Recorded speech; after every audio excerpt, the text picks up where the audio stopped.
Good afternoon, race fans, and welcome to the show. I am Brett the Jet in the booth with Turn 3 Racing Network, and we have a good one here today. Very overcast Iowa Speedway, as these drivers will try and tame one of the trickiest tracks under a mile in length, as this place can be a little deceiving, let's say, with how much grip is available in these race cars, as well as where that wall is, especially off of turn number 4, can reach out and bite the best of them here at Iowa. Also, we are back here from a break.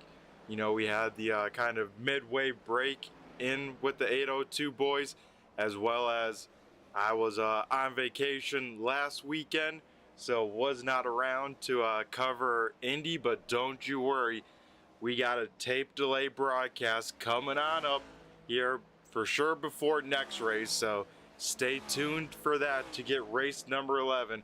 I will say a little spoiler though going into tonight, that Steve Ritter did win that race last week, so Ritter gonna try and string here 3 races in a row, because previously, before that break, Steve Ritter won at Darlington, then won last week at Indy, which you all can see in a tape delay broadcast. Like I said, sometime this week, I'll for sure post it on the Turn 3 Racing Network YouTube page before, hopefully at least a day in advance, to get you all caught up and get ready to watch that and experience that live for the broadcast side, let's say, but tape delay for these racers. But here tonight, coming at you live here with racing action, of course, at the Iowa Speedway. This is race number 12 of the Riptide Radio Next Gen Cup Series. So it is definitely shaping up to be a really good season, because at the moment, with Ritter going on his tear, he is now just 7 points back from Jeff Pogo here. Looking at the big picture, now just moving into second half, a lot could happen. But here in practice, before it clicks on over to qualifying, we'll take a look here at drivers' times. And right now, once again, the Out of the Woods Craft 62 machine of Zingen at the top of the boards there. A great time for him. Steve Ritter right there as well, tying the 62 machine, so Ritter with some pace. Jim Ott in P number 3, Johnny Barker in 4th, and then Kenny Reel rounding out the top 5 here in practice. And you can see pretty much 1st through 20th within half a second. I'd have to bet that we see that same kind of gap here in qualifying, because here we go, qualifying is up. We'll take a look here, see which car rolls to the racetrack first, and get you some qualifying calls here tonight from Iowa. Of course, with qualifying, just like all the standard procedures as we've had all season, we'll go over here real quick. 2 laps here in qualifying. We'll take the best of the 2 laps, and that of course then sets the starting order for tonight's Corn Harvester 200 here at Iowa. So we're taking a look here at quick time here in practice. It's a 62 of Zingen. Here he crossed the stripe. He is on the clock here, and you can kind of see running a middle line here in 1 and 2, trying to keep that momentum. You get to, you know, the little bit more high horsepower cars like the Gen 4 or whatnot, you're almost running the top side just to keep that momentum. We're here with the Cup cars. You want to get as low to the inside lane without scrubbing speed, so that is what they're trying to do as Zingen goes quick time here with a great first lap of 24.28. That is going to be tough to beat for the 62 machine. Justin Branningham second quick. Matt Taylor rounding out the top 3 here, as we have about, I want to say, 15 cars on the raceway here, so time's going to fly on, and Taylor then goes quick time here. Zingen will take it back over, so it seems like second lap is going to be where it's at here tonight.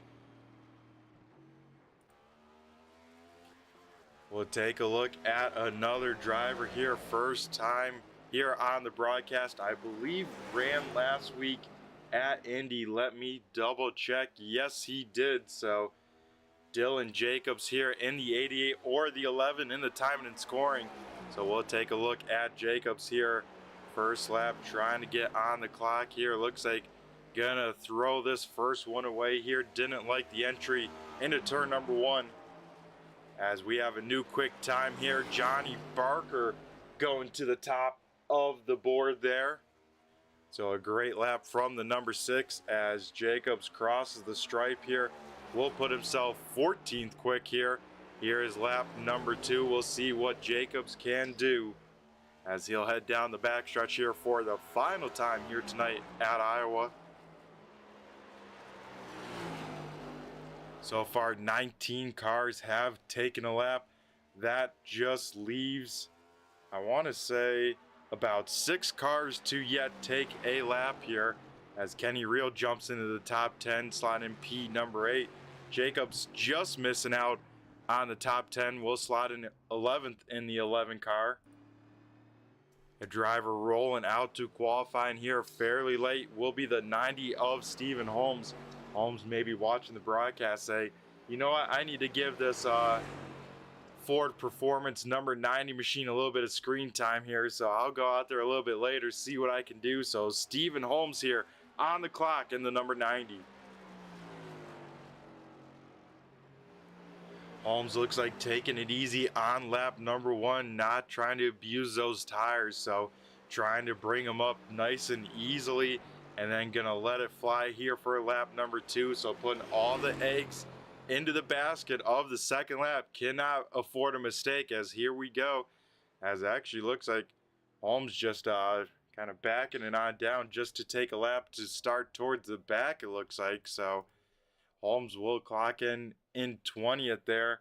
And once again, that puts about 5 cars yet to take a time. But we got to shout out our Leaf Guard Pole Award. And that is going to, once again, the number 6 machine of Johnny Barker, picking up another pole award this season. And I want to say, I got to take a look at the stats here. I always love checking out stats and whatnot. But for this season, Johnny Barker already has 1 Leaf Guard Pole Award. Tonight will make it his 2nd here. So big congrats to Johnny there with the quick time here at a very overcast Iowa Speedway. And then for the big time stat nerds here, Johnny Barker coming into tonight has 13 pole awards, so this will make it 14th. And let me double check, and yeah, he actually leads the whole entire 802 Riptide Radio Next Gen Series, let's say, with pole awards. So coming into tonight, had 13, now making it 14, so stretching the gap over Rob Lowell's 10 pole awards. So congrats to Johnny with the pole award here tonight. So here we go, folks. 180 laps, 200 miles will be the distance here for the race here tonight. And what do we say? We throw it down trackside and get ready to go over tonight's starting lineup.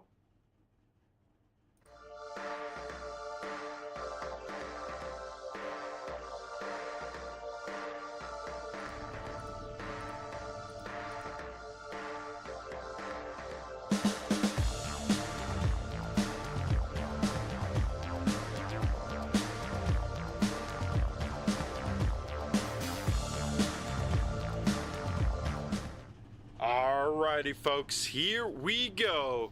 The Corn Harvester 200 starting lineup looks like the following. Johnny Barker in the number 6 will lead the field to the green flag, something that he has done 14 times in his career now. Tis outside.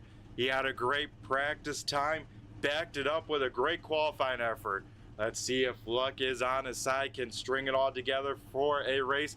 It is the 62 of Frank Zingen. Then we head to row number 2, starting on the inside, rolling off P number 3 will be the 8 car of Matthew Taylor. To his outside will be the 4, starting in P number 4, that is Jim Ott. Then rounding out our top 5 here. Rolling off P number 5 will be the 42. That is Dustin Coggins. Tis outside will be the 21. That is Rob Lowell. Rolling off P number 6. Starting 7th is the 97. Our points leader, it is Jeff Pogo. And tis outside the 23 machine. I'm pretty sure that should be 22, but I have to double check. Maybe a mid-season number swap. That will, of course, be Kenny Reel. Rolling off P number 8. Then the man trying to make it 3 in a row, starting fairly deep here tonight, will be the 16. That is Steve Ritter. Rolling off 9th. And rounding out the top 10 will be the 27 of Caleb Happ. Rolling off P number 11 will be Dylan Jacobs in the 11. 12th going to the 33 machine. That is Austin Smith. Then in 13th is Justin Branham in the 58. 14th going to Jason Wiley in the 13. Starting 15th is Cody Brewer in the 12. Brandon Guerin in the number 1 will roll off 16th. 17th going to Ethan Pimpley in the 29, and Eli Raposa in the 46, rolling off 18th. 19th going to Ariba Canton in the 30, and then 20th in the 90 is Stephen Holmes. 21st going to John Buell. 22nd is Dan Dill. 23rd is Jason Harrison. 24th is Chris Taylor, and then it looks like Nick Larson will miss the grid here tonight, so he would have been our 25th starter, but looks like did not make the call here. As we head up front here, get ready for 180 laps here at Iowa. Barker zinging on the front row, and here we go. We are green flag racing at Iowa. A pretty even start for the front 2, diving down into turn number 1. Barker with the preferred lane can slide on up. Here comes Taylor to try and quickly take over P number 2 as everyone else deeper on it, back in the field, trying to fan on out.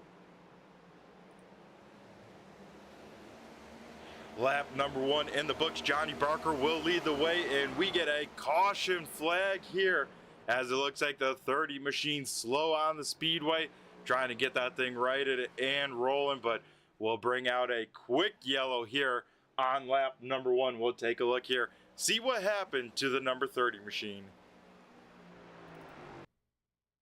Oh, it looks like Caton might have got some help there from maybe the 47 of Buell. We'll try and back it up a little bit further and see what happened going into turn number 3 here.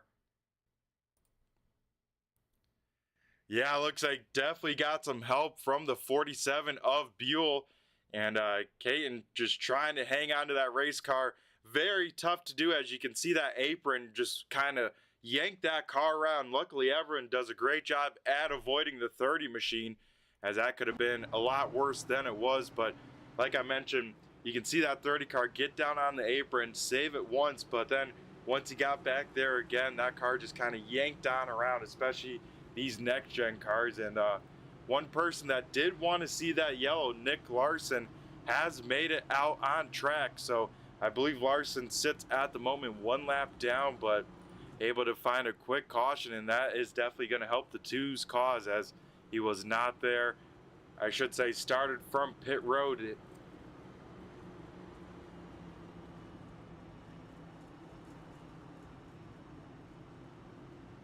So slowing the pace early here tonight. Up front, no change inside the top 5, all staying the same order as they started.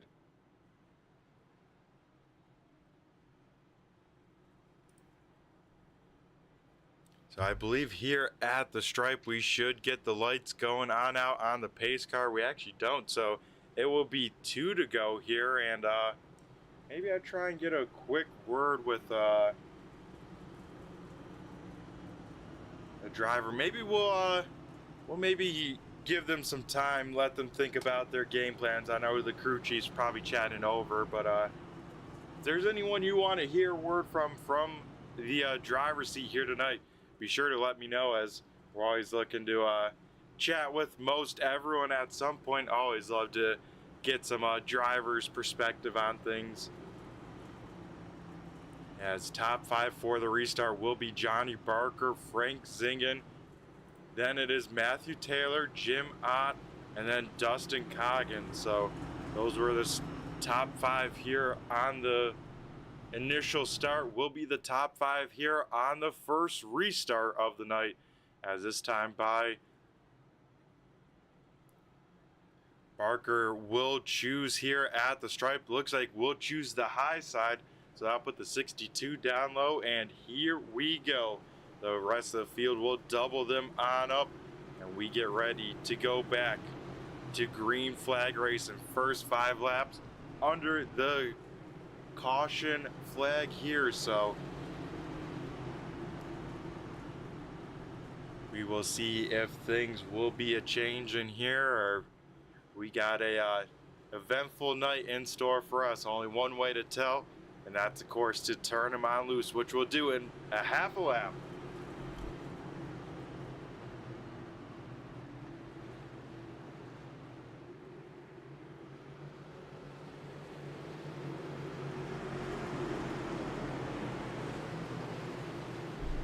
So here we go once again, front row Barker and Zingen. Barker electing to restart up top, and that seems to be a great move, as Barker this time gets away with a healthy jump going into turn number 1. Will be all by himself, as we have a battle for second as Jim Ott trying to roll the high side of the 62 machine down the backstretch. As we got another spinner here, now off of turn number 2 here, and it looks like the 13 machine of Jason Wiley here off the pace. So cautions aplenty here to start with I-1. Like I said, this track is really tricky. It seems very straightforward, you know. This place, a nice big D-shaped oval, kind of a bigger and faster Richmond, a little bit more banking, but with that extra banking comes a lot more speed, and it is very easy to misjudge these corners, especially as we might be seeing here for the second yellow. Cold tires, always a issue here, as you see Wiley hit that bump there and get out of sorts, almost get Caleb Hatt. Wow, he almost tagged the 27, as the 27 was a little bit slow there. Not sure what happened to Hatt. Maybe we can try and see. Oh, Hatt was out of sorts. Maybe Wiley saw the 27, you know, have a little bit of a bobble, and that caused him to lose his concentration. And like I said, I want to go to a closer camera, slow it on down, where you can see the 13. This might be a little bit too slow. Let's speed it on up just a little bit. But we can see Wiley here. If you look right at the apex, you'll see the 13 hit a bump, kind of upset the balance of the car, and that's what sent him on around. You can see the bump right there, the front end bounce, the rear end bounce, and I'm sure the 27 there didn't help the concentration at all for Wiley as well. So that puts the 13 in the back with the 30 there. First 2 yellows involving both of those cars, but out in front, Johnny Barker's probably like, let's get this race rocking and rolling at some point here, as that time by at the stripe will be the 2 to go mark. And it looks like, I believe, not out there anymore. The 74, Jason Ayerson, off the speedway. Not sure if he had any sort of issue or what happened with the 74, but no longer out on the track. So maybe we'll try and see from the yellow flag here. See, oh, he was already gone, so maybe some sort of connection issues or something like that. Tough break for the 74 early exit here. So that then leaves 24 cars out on the speedway. 24 cars, of course, on the lead lap here. First 10 laps have pretty much been all under the yellow flag.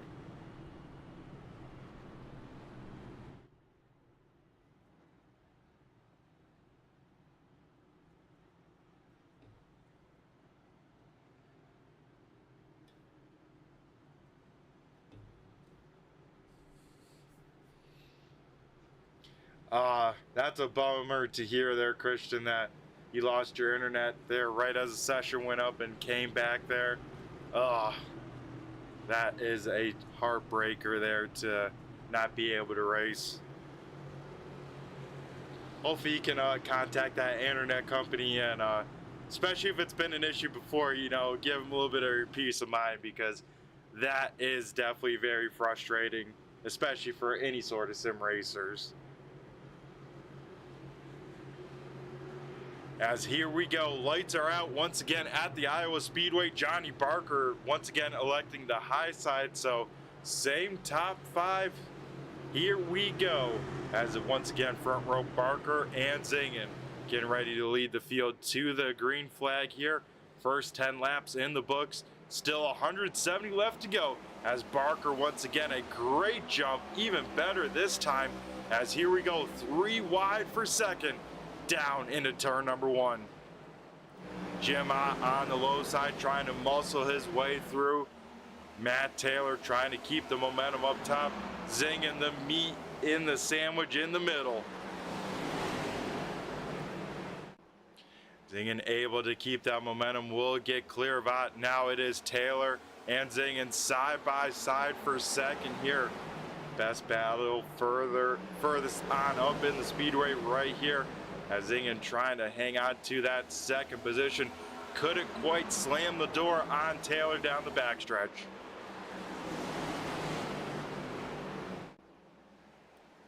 So a great battle for second here, and you can just see the overcastness, the fog here at Iowa, just on the broadcast alone. So you got to wonder what it's like for these drivers inside these cockpits here. And maybe let's ride on board with a car that knows a thing or two about getting to the front. This is Jeff Pogo riding on board with, as we're looking at the leaders battling right in front of the 97 here.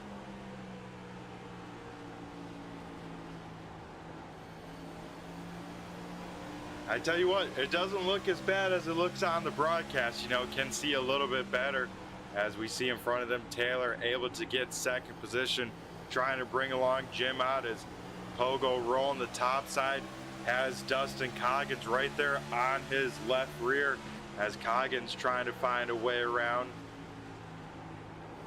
Right on board now with the 42 of Coggins, as right up in front. Here we go, drivers trying to shimmy and shake all through this field, but you look up way in the distance there, battle for the race lead.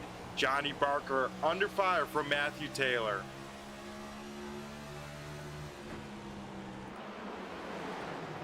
Side by side here, still in turns 1 and 2. Barker down low, Taylor up top. This is the battle for the race lead here on lap 16.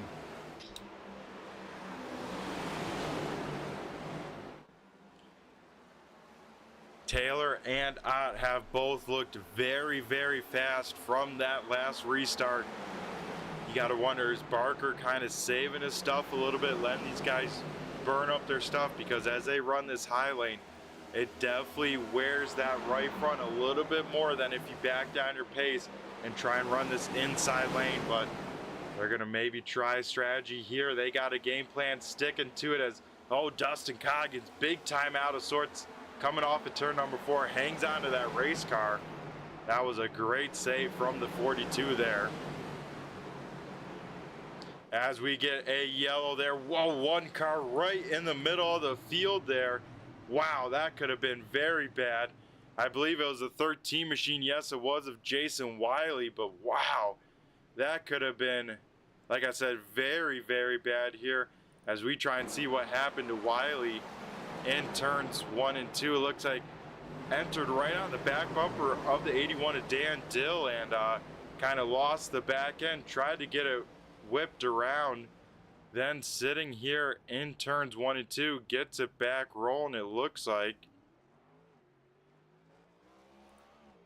So that was initially what put Wiley way back in the field, and then next time by, going into turns number 1 and 2 once again, Wiley just getting that car upset, and oh man, big time hit to the wall there, and then he has stopped right when the leaders come by, and wow, what a miss by Coggins there. You can see how fast these cars are going on by, but we're going to ride on board with Dustin Coggins there and see what he saw on his onboard, riding on board with the helmet cam with Dustin Coggins here, and see that reaction time. We're going to watch full speed here, see what the 42 saw in real time.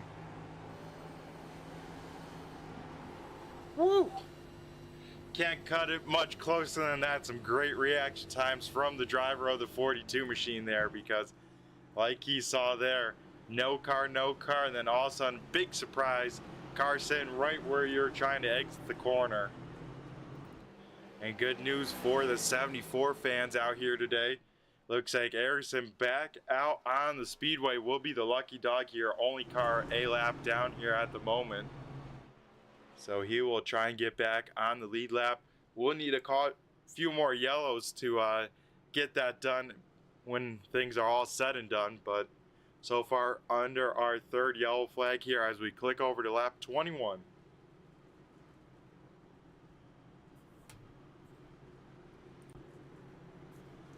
I'm going to go see if we can get a word with Dustin Coggins here with that move he made to miss that yellow here, and see if he has a few words to say about what he saw and how he was able to miss that.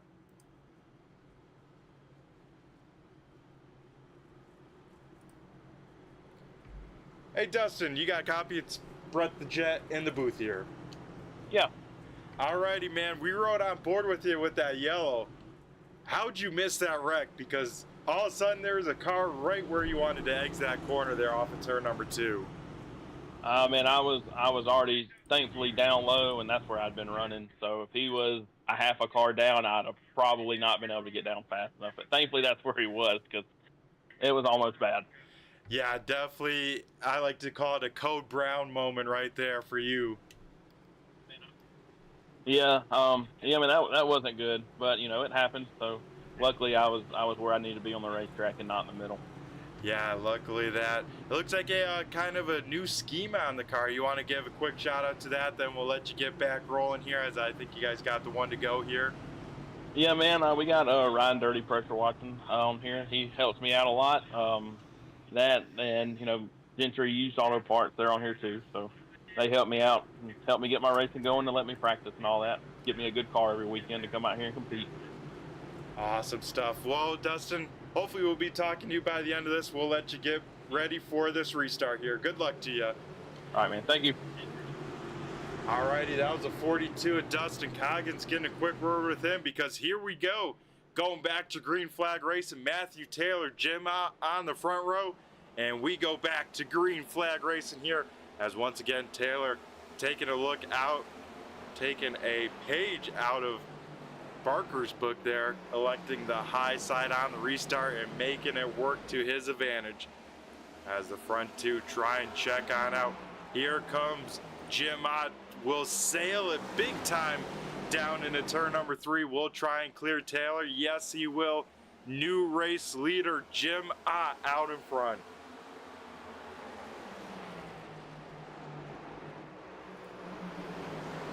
As we get a yellow flag here, Frank Zingen stopped up top. Wow, another close one as Dan Dills shoots the gap and somehow misses that 62 machine.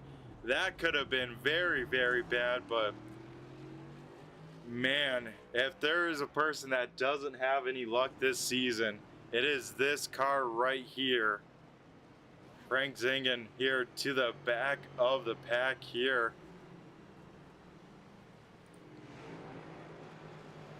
As we'll try and see what brought out this yellow flag here for the 4th time here tonight. Going into turn number 1, Zingen just hits a bump and once again upsets that race car. Wow, talk about people just skirting on by. John Buell trying to get through. Oh, and then it looks like maybe the 29 machine having some sort of issues there. Rolling on later in the incident. We're going to take a look here, see what happened further on back, because as you can see, Zingen just spinning off to the left side of your screen. Buell trying to avoid, gets that thing crossed up, and oh, it looks like the 21 and 29 just get together a little bit, and kind of a secondary incident from that, but I think once again we got to ride on board with a car to see a wreck avoidance there, that being the 81 of Dan Dill. Riding on board here, and you'll see a car stopped up against the wall here. Dill having to make a last-second decision, just bounces it off the wall, but could have been a lot worse if he hit that 62 machine. Wow, some close calls here to start the race here tonight. If you're a fan of action-packed, high-intensity moments, we got a lot of them here in Iowa to kick off the night, and we're only 26 laps into this 180-lap event. But it seems like the number one detriment so far here tonight are those bumps in turns 1 and 2. There's some really bad ones on the bottom, some ones up top that we saw Zingen just hit. You know, we saw Jason Wiley hit the ones on the bottom, so you got to be really careful where you place your race car here in Iowa, and these guys finding out the hard way to start this one here tonight.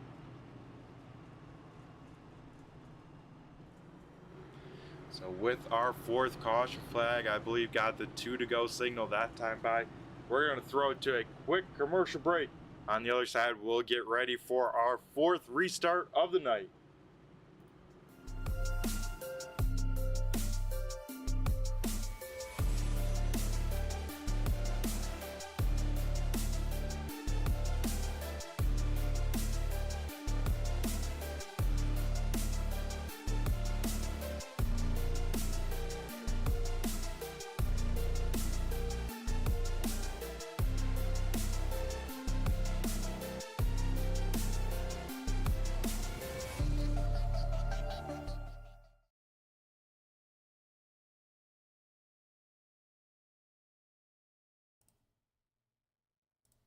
So back here at Iowa Speedway, we got the 1 to go signal that time by there at the stripes. So here we go. We will double them up, re-rack them, restack them, and get ready to rock and roll.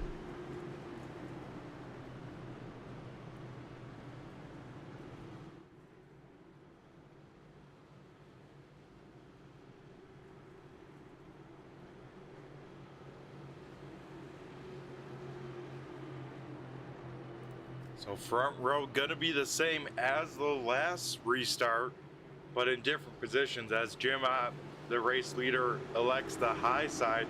Now put Matthew Taylor on the inside of the front row, and here we go once again as the iRacing pace car heads down pit road.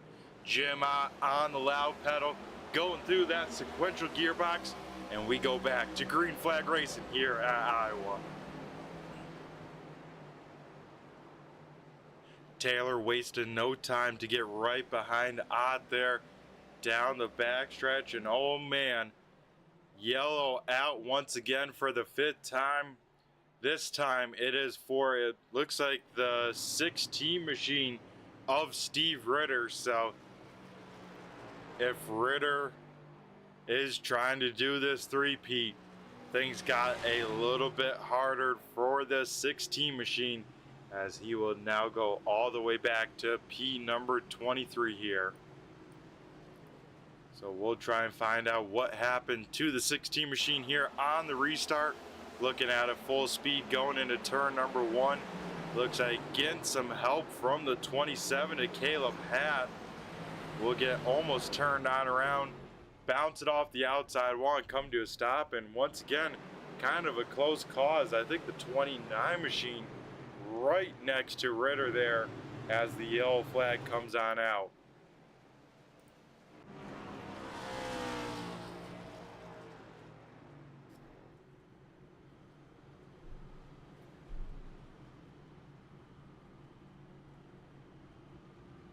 So only car down on pit road here is Steve Ritter. Probably will have to use one of those fast repairs here tonight, because that was still a pretty good hit to the right front of this 16 machine, you know, trying to get a good shot of it. You see him come into pits here. We'll see if he does. He does not use a fast repair, because if it did, it would instantly pop on out like we just saw there. So gonna save that fast repair for Ritter and just try and get some of those repairs done manually.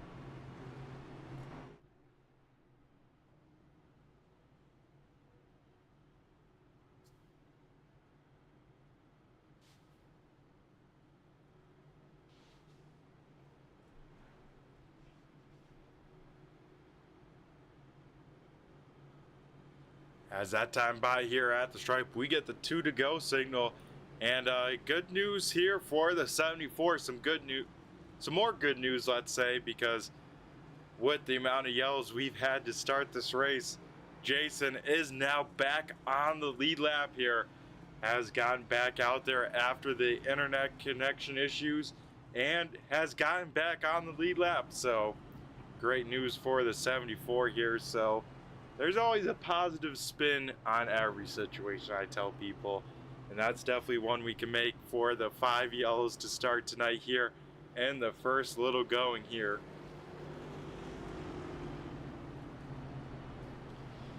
As here we go, we'll be choosing this time by, and if I'm Jim Ott, pretty easy decision here. I'm taking the high side, and that's what it looks like he will do.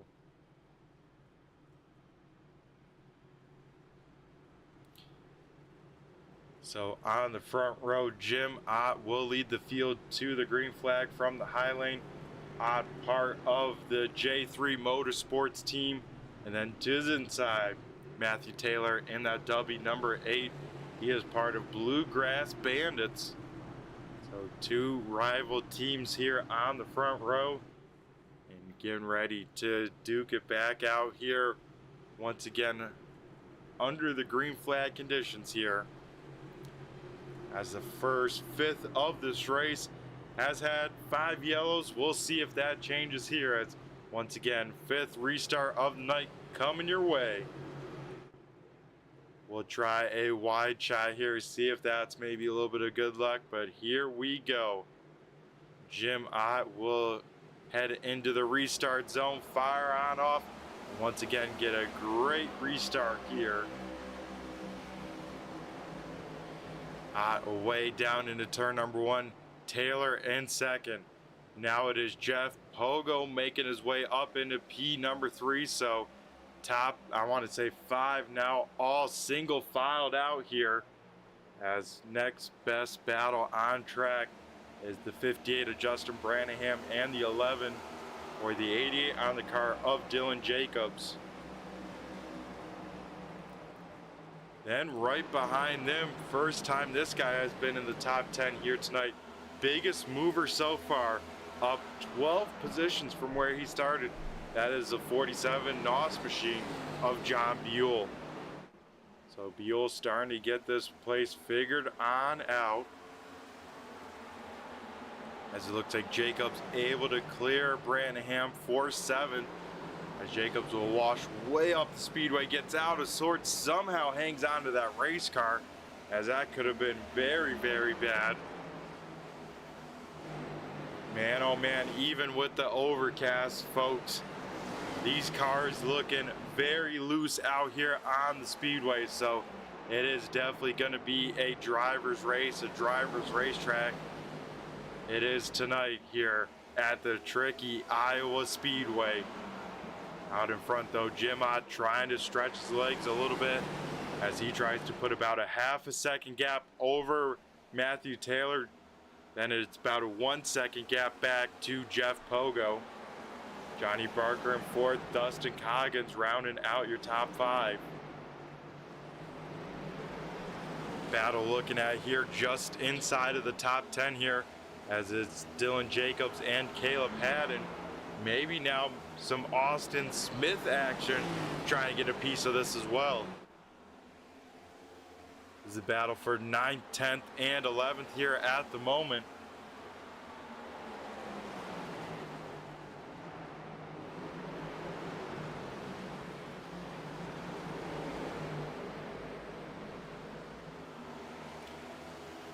Now diving deeper into the field here, we look at the 90 of Stephen Holmes and Steve Ritter involved in that last yellow, trying to make up some of those spots here. Ritter down low, Holmes up top. And right in front of them is that 29 machine.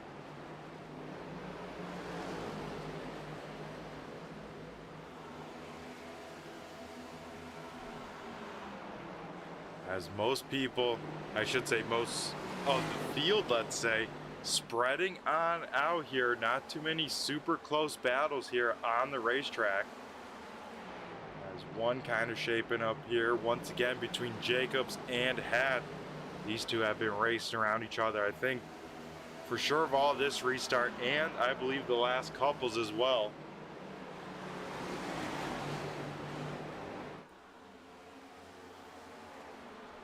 Jumping on up into the top 5 here is Justin Brannahan, getting around Dustin Coggins, 4P number 5. And right in front of them you see Johnny Barker. It looks like Brannahan able to complete the pass here.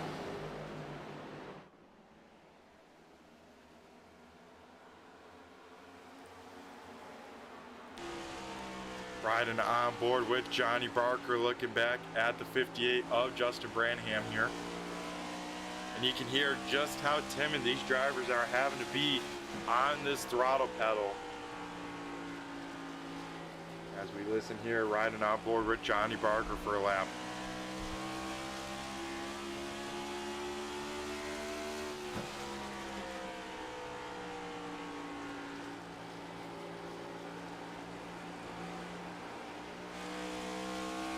You could hear they're off of turn number 2, able to get in the throttle a little bit, then had to wait what probably feels like an eternity for these drivers to get on at full throttle here. And then, especially in 1 and 2 as well, you saw both Barker bouncing, and then you see Branham doing the same thing, you know, that front end bouncing, then the rear end bouncing after. So best time 24.1 for Barker, last time by 24.3, so already about 10 laps of green flag, I would say about, and already 0.2 of a second off of their time. So tire fall off's gonna be a big talking point here. We know Johnny Barker has a good piece under him, but he was kind of, you know, a little bit slower on the start trying to save his stuff. But we get our 6th yellow of the night here, and I believe the 16 machine having big damage. Steve Ritter having to tow that car back. It looks like also Brandon Guerin having some damage, and Chris Taylor. So quite a few cars with some damage here, as we'll try and take a look here at the replay and see what happened to these drivers. So looking here at the 16 machine of Ritter off of turn number 4 here. Oh, and it looks like Ritter had nothing really to do with it. Not sure the car, I think it was Cody Brewer, just got loose underneath him and then shot Ritter hard into the outside wall. Definitely broke that right front. Not sure where Guerin got the damage, if looks like maybe he already had it. So we go live here quick because we got a busy pit road here at Iowa. Looks like most of the field down on pit road, so we'll keep an eye here as cars come on in, see what kind of strategy these guys have in their back pocket here. You're gonna watch the end of pit road, see who wins the race off of pit road here. Looks like at the moment 4 cars staying on out did not pit during that cycle. As we see there, Johnny Barker first one out, then it is Ott, Taylor, Pogo, Branham, everyone else off from there.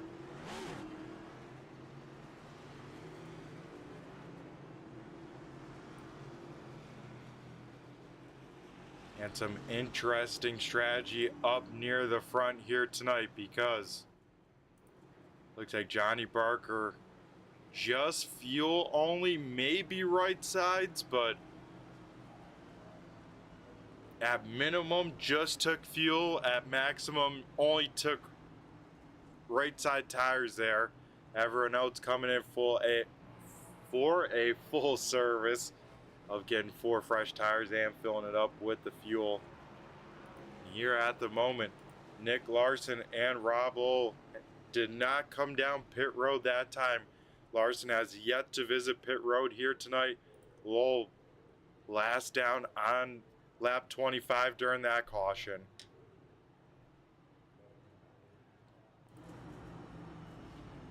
So some strategy to shake up the race here as we approach the third of the way through mark here. Getting closer and closer to that point here at the stripe. Will be about 10 laps away.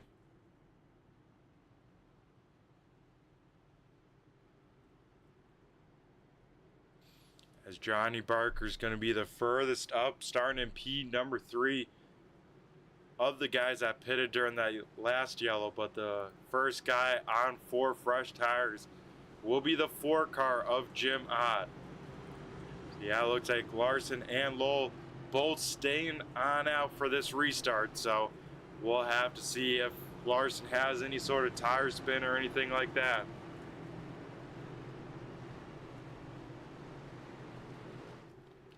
So here we go, half a lap away from our 6th restart of a night.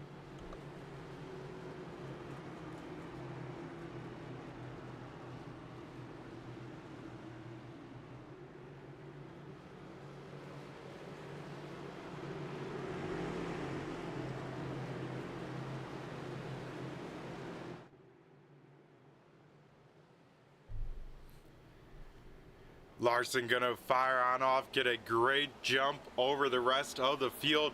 Jim Ott gonna be side by side and try and get clear of Lowell. Yes, he does. Into turn number 1.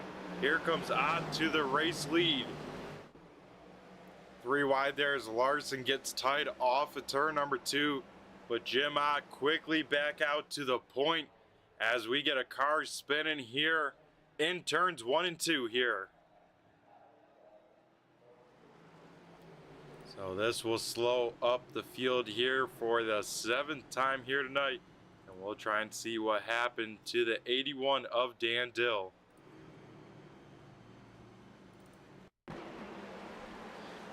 Going into turn number 1 here, we see Dill way up top, almost in the marbles, and gets the thing sideways, goes to correct it, and these next gen cars have no side force whatsoever. Got that thing a little bit too crossed up, snapped on around with the whip weight, and hit the wall with some pretty good force with that right front there, folks.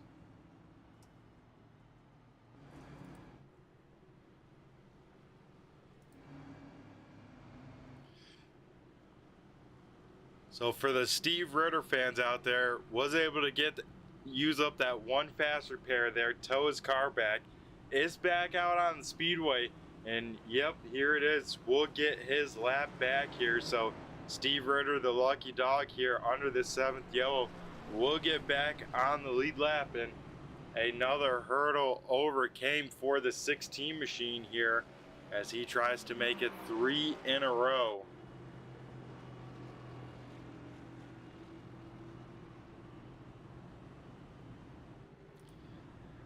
But interesting call here. You know, we get that quick yellow and we still see Nick Larson still on track. You know, you'd think with how the field caught him and how quickly they did, you know, Larson maybe thinking about diving onto pit road, but does not seem to be the case for the number 2 machine.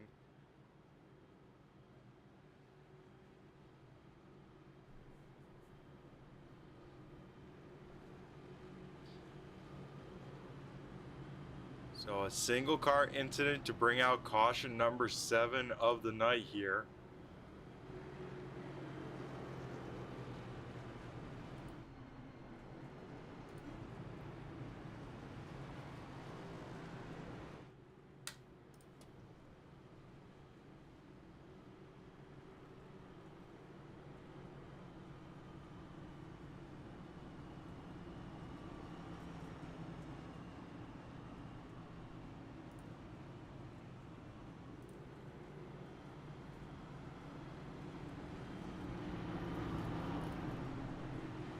As here we go, coming to the stripe, should see the 1 to go signal this time by Once again, looks like Jim Ott will take the high lane on the restart. I'll put Rob Lowell once again on the inside lane on the restart. Then Lowell's two teammates will make up row number 2. Then it is Matthew Taylor in 5th, Jeff Pogo in 6th for this restart. Like I said, Jim Ott, furthest car up front with those 4 fresh tires, making that daring move there on the restart. I tell you what, Kenny Real able to jump into chat saying he's having fun. I hope he is, because I know the rest of these guys probably feel the same way in that number 11. So Kenny, we'll give you a shout out here. Let's go put on a show here on this restart. We'll keep the camera kind of pointed towards you as long as nothing crazy happens in the front. As here we go, Ott and Lowell on the front row here. Here we go, restart number 7, and Ott shot out of a cannon. He is gone by the time they get to turn number 1. Larson trying to hold on to what he can. Here comes Kenny Real having to slam on the binders there off of turn number 2 there, as he'll go to the bottom. Buell gonna try and take a look even lower. Buell has to back out of it. Man, that could have been a little bit of a scary moment there. As down the backstretch, they will all drag race here. Larson will drift all the way to the top on those old tires. Larson out of sorts. Larson will save the race car. What a save by Nick Larson there. Man, oh man. So now it's Jim Ott, Johnny Barker kind of by themselves. Further on back though, Kenny Real throwing the block on Zingen. Was he able to clear it? That was very close. As now Rob Lowell into the wall. Frank Zingen out of sorts. Zingen into the wall. Caleb Hack collected as well. Man, oh man.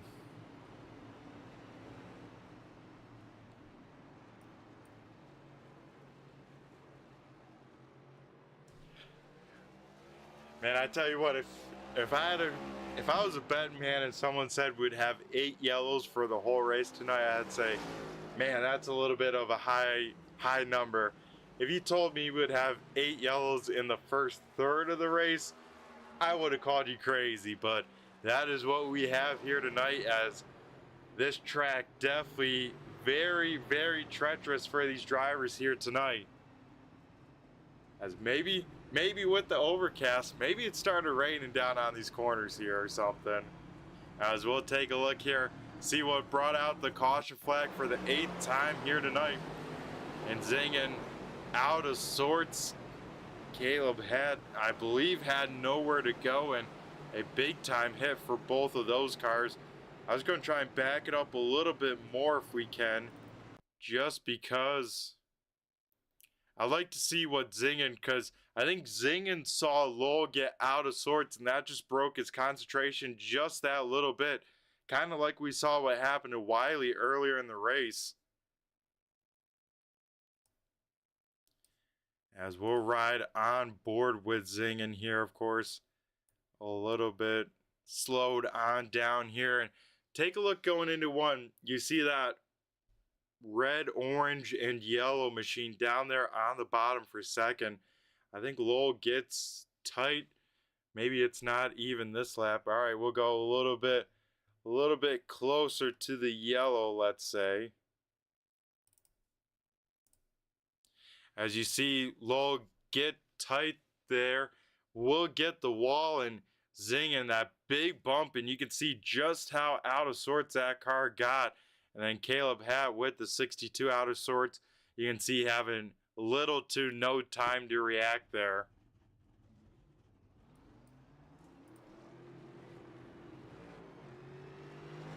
Zingen with a very beat and battered 62 machine, still saving that fast repair, because he says if the race is going how it's been going, we got to save that fast repair for as long as possible.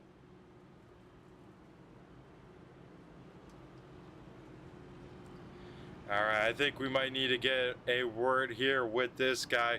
We'll see if we can dial up the second place driver, also our Leaf Guard Pole Award winner, that being Johnny Barker.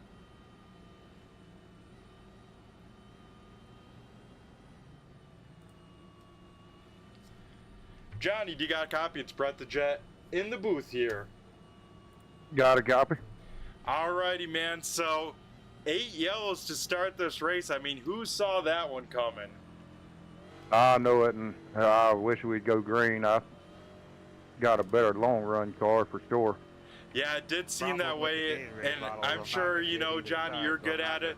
I think you're definitely saving those tires big time from the drop of the green flag, hoping we got a long run, but we still have yet to see one. You got to get the way. Yeah, I sure hope we have one here.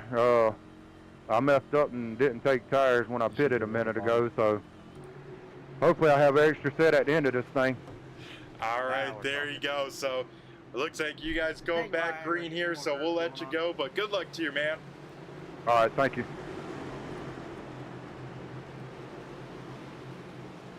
Wide like a cheese wheel. Ready, green, green, green, green. As here we go, sorry about that, folks. We tried to get a lot going in a shorter amount of time. That might have been a little too close of a call, but yeah, you heard there from Johnny Barker.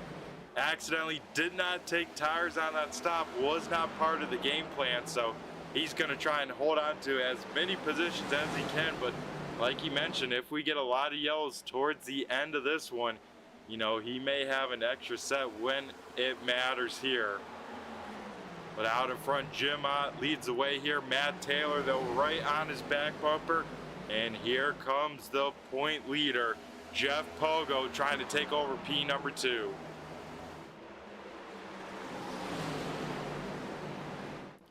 So here we go off at turn number 4. Pogo will be able to clear the pass, so that moves the 97 up into second here. As John Buell, big time sideways, will save that race car. So it seems like if you can, don't go up against the fence. But now Jeff Pogo off the pace here. Pogo will tag Raposa, and that will bring out the yellow for the 9th time here tonight. Man, oh man, Raposa kind of an innocent bystander when it's all said and done, but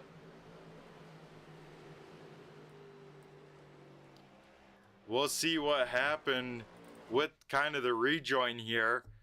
Pogo trying to get back up to speed. Raposa maybe thinking that he was going to be clear of him with the momentum, and that just wasn't the case by the time they got down into the corner.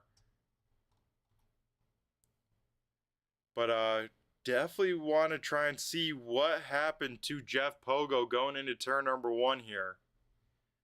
As we see Pogo here down into turn number 1, just took over P number 2.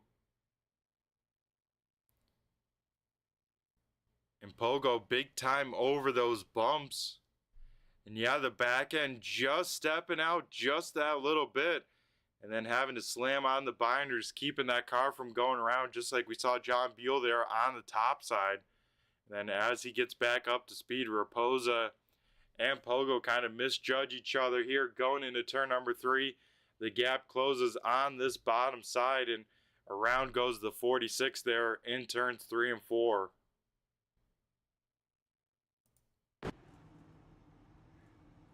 So not too much of a shakeup here on pit road. Most of the guys kind of towards the back coming on down, but everyone else in, I want to say, the top 15 staying out on the speedway.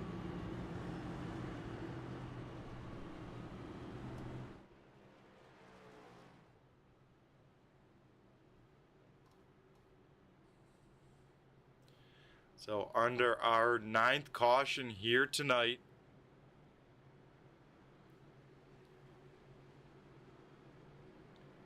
And still some distance to go even before our halfway mark. A big mover here so far, especially with the mistake from the 97. How about this guy, Justin Branham, up into the top 3. That 58 HendrickCars.com machine looking pretty sporty. He is up into 3rd, up 10 positions from where he started. Here at the moment, biggest mover at going to the 69 machine of Chris Taylor, just inside the top 10 in P number 10.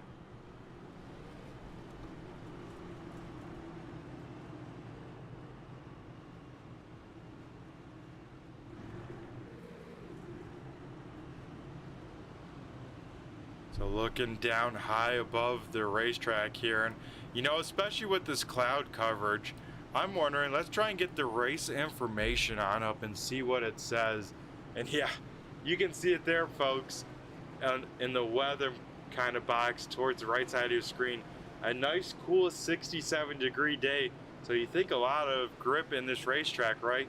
You go over to the next stat, that humidity, 99%. If iRacing would allow rain on the ovals, it definitely would be raining here today. And then 15-mile-per-hour wind to add on top of it, making it some very tough driving conditions just from the weather standpoint. Then you add on top of it a tricky racetrack that can jump out and bite you at any time, especially with the bumps. You get a race that is a handful, and so far tonight that has been the case. But here we go once again, as it is Ott and Taylor, a familiar front row, getting ready to fire back off. Jim Ott away with another pretty solid start, but Taylor able to stay side by side with Ott here, diving down into turn number 1. So now Matthew Taylor will once again take over the point here. Branahan will hang on to the 3rd. Then further on back, Kenny Reel trying to get into the top 5, I believe, for the first time here tonight, as he looks to the inside of Austin Smith. Can't quite have the momentum there. We'll have to try it again. Oh, as Coggins gets a big shot in the shorts from Dylan Jacobs there into turn number 1. They keep it all rocking and rolling, but a big hit there, as that sends Jacobs now into the clutches of quite a few drivers behind him.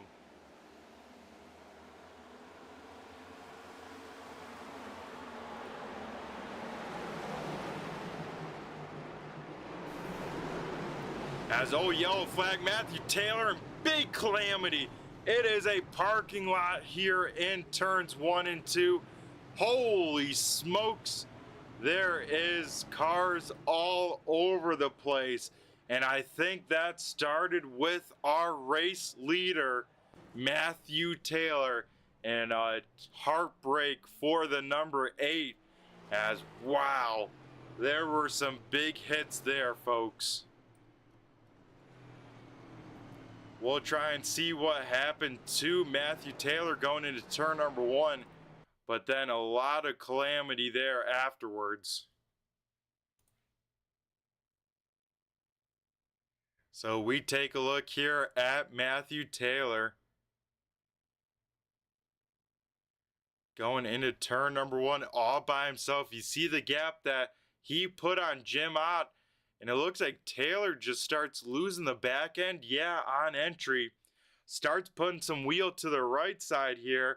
And if I had to guess with the way he was in, yeah, overcorrection, big time wall hit right to the right front. That is a big impact. Jim Ott just barely getting by. Same with Johnny Barker. Holy smokes. But then as Taylor starts coming down the racetrack, Rob Lowell, Dylan Jacobs not as lucky, as wow, Jeff Pogo just squeaking on by on the top side. Brandon Guerin, Caleb Hatt, Jason Harrison all involved as well. Stephen Holmes, man. Especially with that one, folks, it's almost better to ask who was not involved. Wow, that was a lot going on. But here really quick, let's take a look at another close call here tonight. Riding on with Jeff Pogo here. See Taylor get the wall there. He'll cut it up top, and wow, look at us. He just gets through that gap as they were starting to stack up below him. I think let's even try and ride on board with Matthew Taylor here. At full speed here, going into turn number 1. Back end just starts to come around here. And then a big time hit. Then he's sitting there and you can see all the calamity afterwards as cars just keep on bouncing into him. Wow.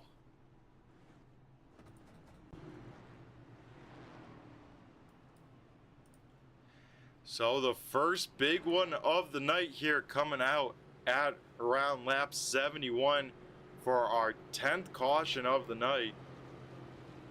As our race leader Matthew Taylor loses it in turn number 1, and I want to say collects 6 or 7 cars by the end of that one, but a lot of close calls for a lot of different drivers there. One of them being our current race leader Jim Ott.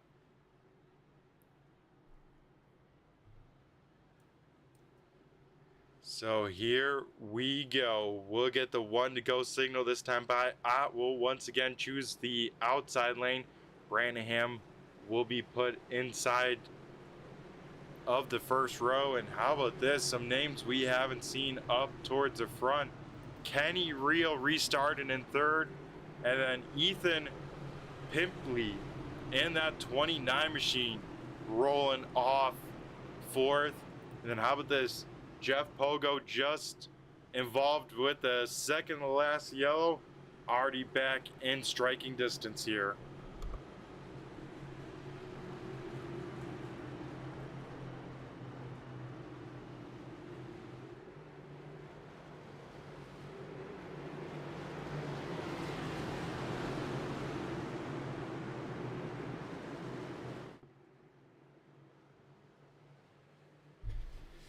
All right, here we go. Jim Ott once again on the loud pedal here. He gets away with a good start. Pimpley as well, a good start for the 29 machine.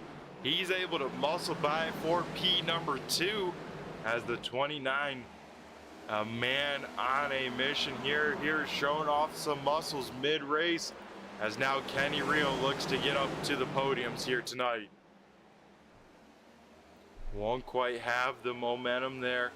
And then another guy, he put together a solid qualifying effort and has been backing it up for the most part here during the race.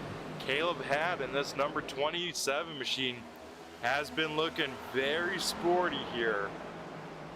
As, oh man, once again, yellow flag out, 11th caution. And it looks like it involves a W machine. So last 2 yellows involving a W machine. This time now it is Eli Raposa here off of turn number 2.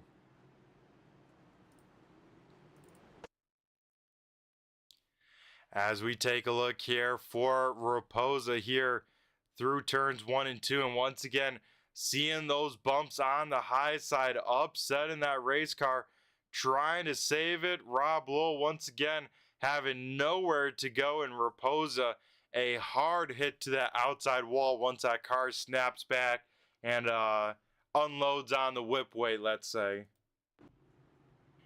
So Raposa will bring that thing pit side. Hopefully he has a fast repair left for that 46 machine. As what do we say?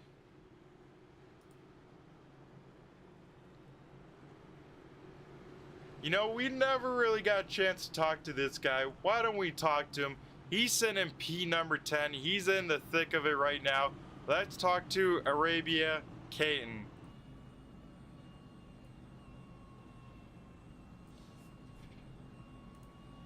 Hey Arabia, do you got a copy? It's Brett the Jet in the booth here. Yeah, how you doing, buddy? I'm up here. How you? Oh man, I'm doing good. My man, you're now in the thick of it. Running in P number 10. How's that car feeling? And how sketchy is it out here with all the things we've been seeing? A white knuckle trip, bud. It's tough one tonight. Hold on for dear life. Yeah, it definitely seems like it here, man. And, you know, having that incident there early, I think, you know, got some contact there. How do you kind of rebound from that? Because, you know, that's got to add a little bit either frustration or just, you know, just throw you off your game a little bit. How do you rebound and then continue to go forwards with the race after something like that? Just keep your head straight and try to keep going with the guys. That's all you can do on this track. Just follow the leader, we'd all be all right. It's like a Daytona, but it's not. Everybody wants to go fast, but you can't go fast on this track. You got to stay behind the guy and take your time. It's a long race. Yeah, it definitely seems like that there, man. Preach it, So brother. awesome to chat with you. You know, you're a longtime supporter, one of the most stats in the league. So real quick before we let you go back to Green Flag Racing, anyone you want to give a shout out to here on the broadcast here tonight? It was a good one. Yeah, everybody's racing. Let's keep our heads up and let's get this thing done. And good luck, Rob. You're doing a good job, bud. Alrighty, awesome words said there. My man, one of my favorite interviews so far here, so keep on lighting the world on fire and good luck to you the rest of this race. Oh, I just made my day card. Let's go race. Alrighty, that was Ariba Caton in the number 30 machine. As here we go, we get the 1 to go signal this time by, and some good words spoken by the number 30. We're having a good time, and I tell you what, there are some great quotes in that interview. I always enjoy talking to him, and man, a good dude he is. So hoping for a good finish for him as he restarts here inside of the top 10. As here we go, 11th restart of the night. Still before halfway here, as it is Jim Ott and then Pimpley making up the front row. Pace car heads down pit road, and I gotta say, pace car probably gonna be getting some miles here put on that thing with this one, but how about this? Pimpley out in front, he beats Ott on the restart. Here we go, new race leader, the 29 machine leads for the first time here.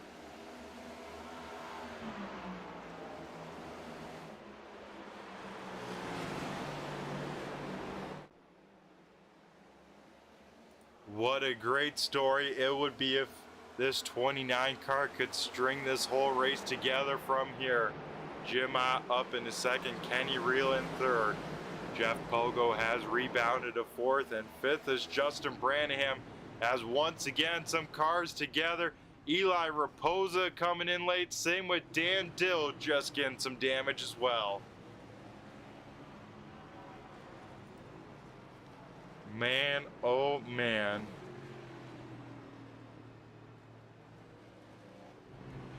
As I tell you what, folks, hopefully you guys at home are sitting down for this race, because I started this race standing on up, and I have since taken a seat here in the broadcasting booth, because I enjoy standing and broadcasting, but with how my legs have been feeling, especially after vacation. I went to Nashville last night, partied my butt off there. My legs are feeling like death here. You know, I think I'm running on like 3 hours of sleep. Totally worth it. If you guys ever get a chance to check out Nashville, highly recommend it. Some great times to be had there, some great people, and especially if you're into country music, a lot of country music, a lot of other great music too. You know, had some classic rock over at the Kid Rock. You know, big fan of the classic rock. Oh, contact here on pit road as you see Johnny Barker's machine dog tracking big time. So Barker gonna have to take one of those fast repairs, but here we'll try and see what brought out this 12th caution of the night here, going into turn number 1 and 2. So looking at the 27, oh, in front of him, Austin Smith out of sorts. Caleb Hatt once again tries to react to it. Oh, and then Johnny Barker gets tagged. Definitely an innocent bystander there. And then if you keep on waiting, Eli Raposa, oh, big time hit to the right front there, and that sends up a car right in front of Dan Dill. I think Dan was able to get that car woed up well enough to not get significant damage, but man, I think that will put an end to Caleb Hatt, Eli Raposa as well. So Matthew Taylor able to use that fast repair after his big hit. he's back out on the speedway. And I think the only car a lap down here at the moment, or laps down.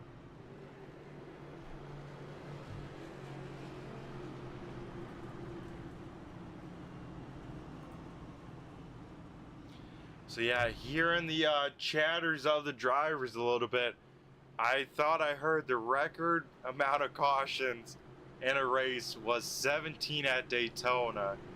And so far on pace, we're on pace to shatter that. But could very much change. You know, one green flag run, who knows how long these guys could go for. But if this pace continues up, we're looking at about a 24 caution race.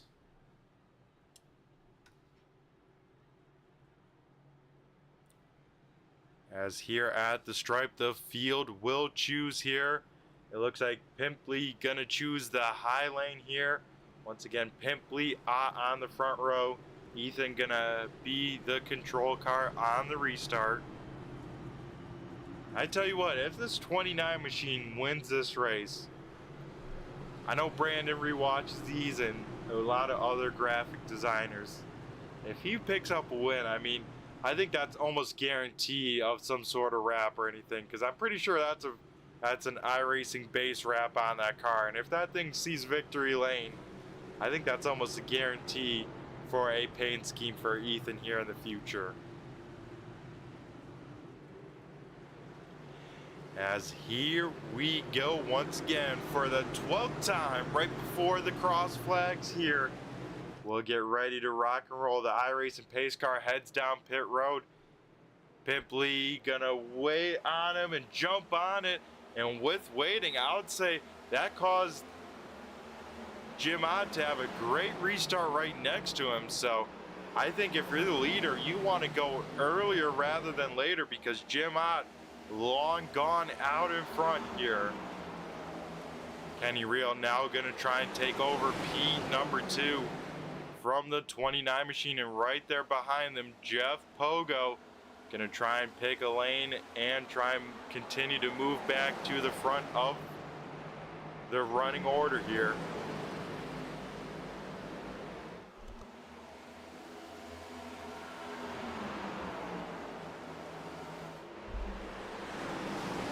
And here we go at the start finish line. We will see the cross flags. That is right, folks. Halfway down, halfway home in the Corn Harvest 200. As battle for second rages on here, Jeff Pogo trying to get around the 29 of Ethan Pimply. Pimply gonna lose P number 2, now have Justin Brannahan right on his back bumper. Ethan gonna try the crossover here on Pogo. Gonna be a tall order though, because we can see how dominant that high side is, just being able to carry the momentum around the speedway here. We head now a little bit deeper in the field here, looking at a battle right inside of the top 10 here. Zinging right there on the right side of our screen now. In 9th, Cody Brewer. 10th, Steve Ritter. In 11th, trying to get back into the top 10. Once again, folks, a big storyline coming into tonight is this 16 machine has won the last 2 races, trying to make it 3 in a row. Has had to overcome a lot of adversity. Race still isn't over though tonight, still a long way to go.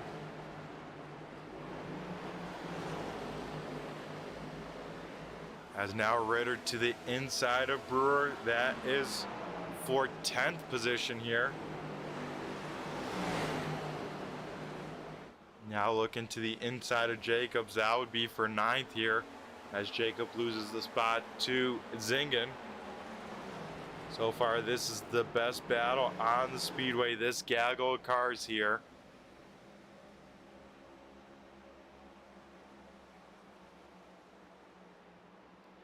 As they start to get more and more spread on out here at the moment.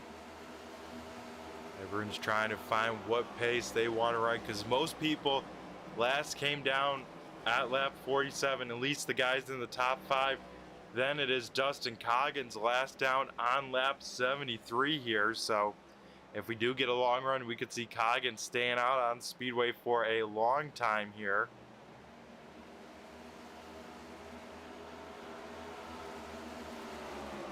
And then how about this? Nick Larson, race over Trisha for him.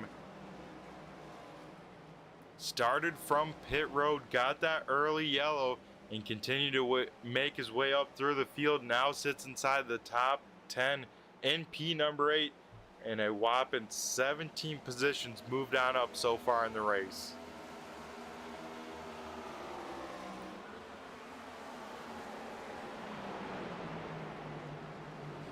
Jeff Pogo has ran down our race leader, but still 0.2 of a second gap between them. So we will keep an eye on this 4-car battle here at the moment, in case things do heat on up. Right behind them, Steve Ritter once again putting the pressure on Jacobs. This would be a battle for the 9th position here, as Ritter going to be able to clear Jacobs there off of turn number 2.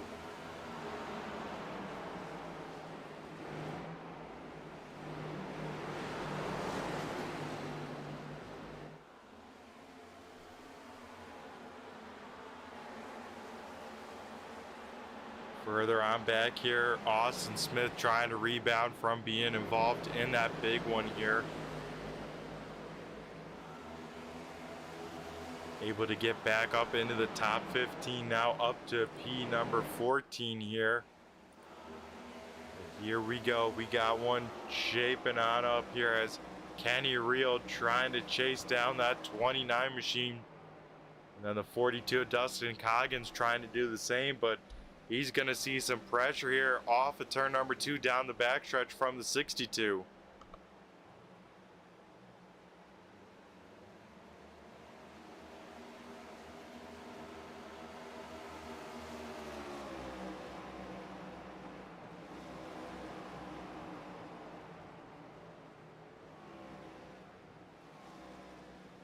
Zingen able to get a nose to the high side of Coggins, and now gonna grab that spot away from him right in front of them though. Here we go, Kenny Reel gonna try and work over this 29 machine. They go door number to door number here at the start finish line.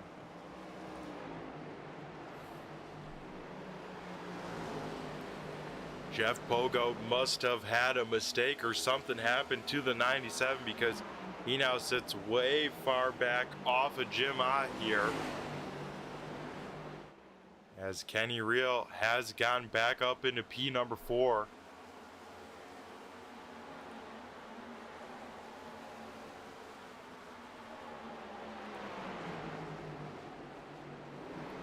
So now we go a little bit deeper here, a 4-car battle here, as Austin Smith, Jason Harrison side by side, not anymore.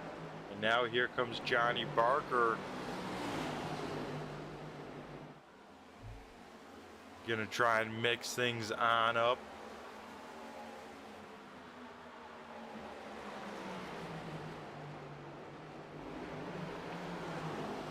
You can just see just how bumpy this inside lane is. I mean, it is definitely very tough. As, oh man, a stop 62 machine. Zingen once again bringing out a yellow flag. We'll see what caused this one here, as kind of a weird spot, you know, off of turn number 2, but almost past the backstretch and into turn number 3 here, as, oh man, Zingen and I think the 29 machine of Pimply just door slam each other. That sends Zingen out of control, spinning up onto the racing surface. Luckily, everyone avoids the stop 62 machine, but here we go. Once again, going to be a very, very busy pit road, as Jim Ott leads the whole field down to pit road.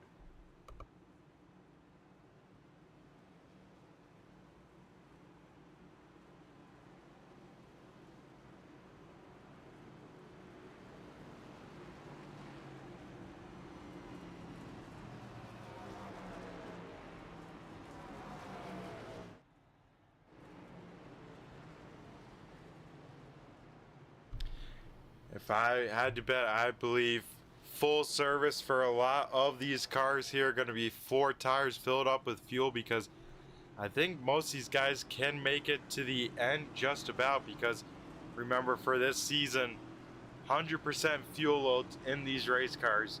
Jim Ott wins the race off of pit road, then Jeff Pogo, Kenny Rio, Justin Branningham, Dustin Coggins rounding out the top 5 off.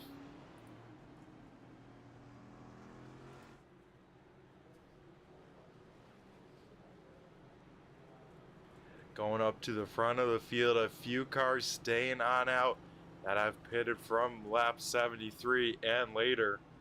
That being Cody Brewer, Austin Smith, Johnny Barker, Brandon Guerin, and Rob Lowell, as well as Dylan Jacobs.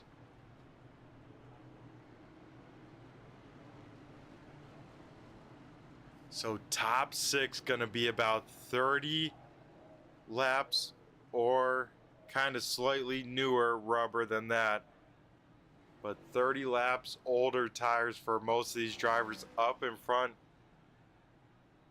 of Jim Ott. So we'll have to see how this shakes on out. Some strategy coming in big time play here in the early part of the second half of the race here tonight.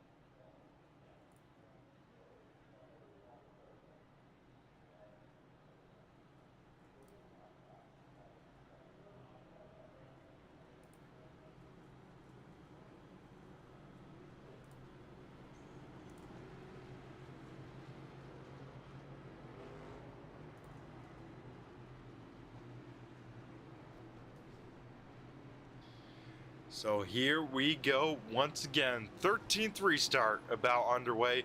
Lights are out on the iRacing pace car. We will re-rack them, restack them, and get ready to fire them on off for these last 70 laps left.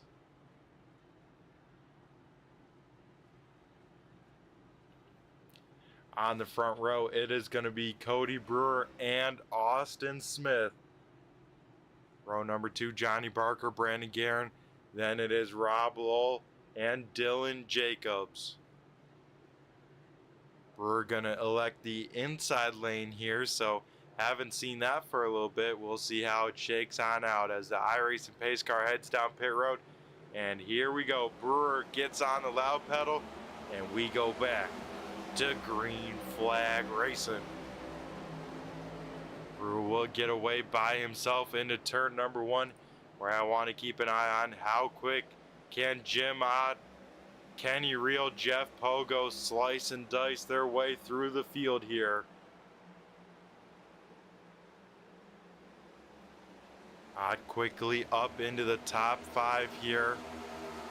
Right behind them, Kenny Reel trying to get to the outside of the 21 machine. Jacobs big time wiggle there into turn number 1, 3 wide off of turn number 2. Everyone able to pick a lane and stick to it. Jim Ott now picking off Brandon Guerin. He is up to P number 4. Last time by for Ott, a 24.25. Our leader ran a 24.35. So at least a 1/10 of a second advantage for Jim Ott, even in traffic.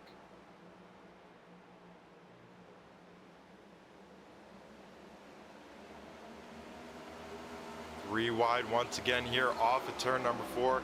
Looks like Guerin just gonna hold that car to the high side here. Make sure to bring it back in one piece if he can.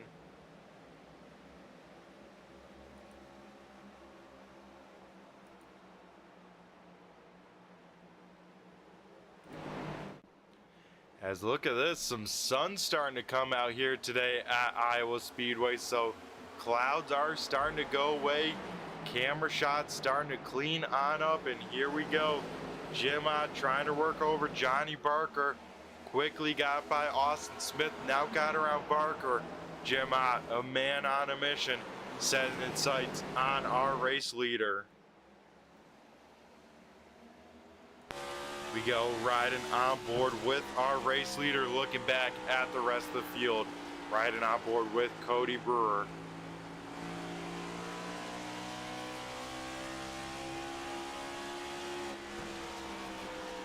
You can just see how I can place that car with those fresh tires anywhere he wants on the speedway and carry that momentum. Side by side at the stripe. Brewer just has it, but now Jim Ott out in front here. Austin Smith, big time bobble, will tank slap the wall. He'll keep it glued against the fence, so we'll stay green here. So a great save by Austin Smith there. Could have been a lot worse than it just was.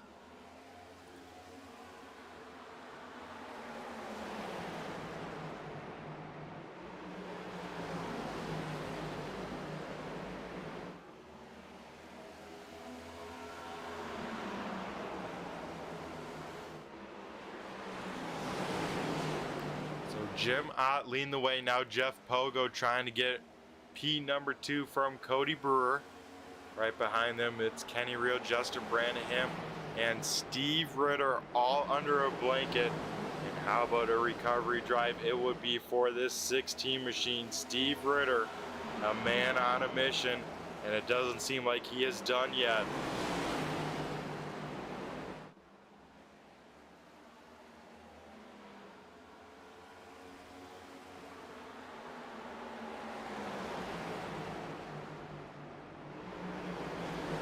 Brewer's gonna push up bad there in 1 and 2. That will open up the door for Kenny Reel. Now 3 wide here as Branham and Ritter gonna try and go around the 12. They will be able to complete the pass there before the front straightaway here. So Branham looking very sporty here. He is putting up a great fight in that 58 machine. Trouble on the speedway here on the front stretch. Dan Dill down in the grass. He'll get that thing back rolling. No yellow flag. We stay green. As contact, Chris Taylor getting lapped. We'll go around. Cody Brewer, hard impact as well. Big hit there for the number 12 machine, as this will bring out the 14th yellow just as we're coming back to the leaders there.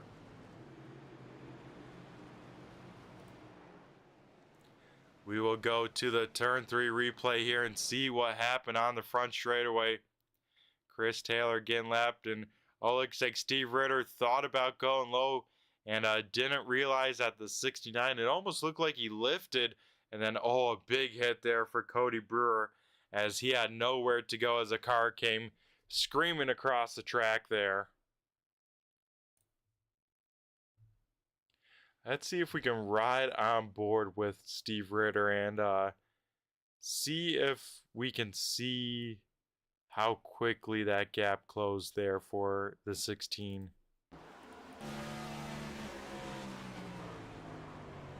Yeah, you can just see how quickly things happen there.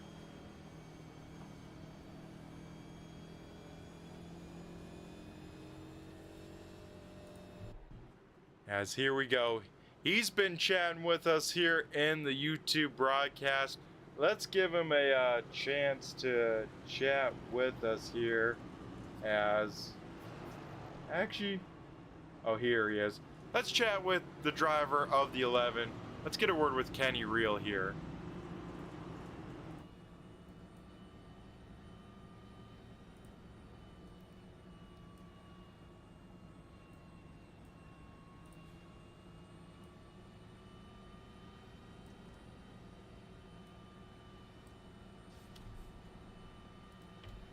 Kenny Reel, do you got a copy? It's Brett the Jet in the booth here.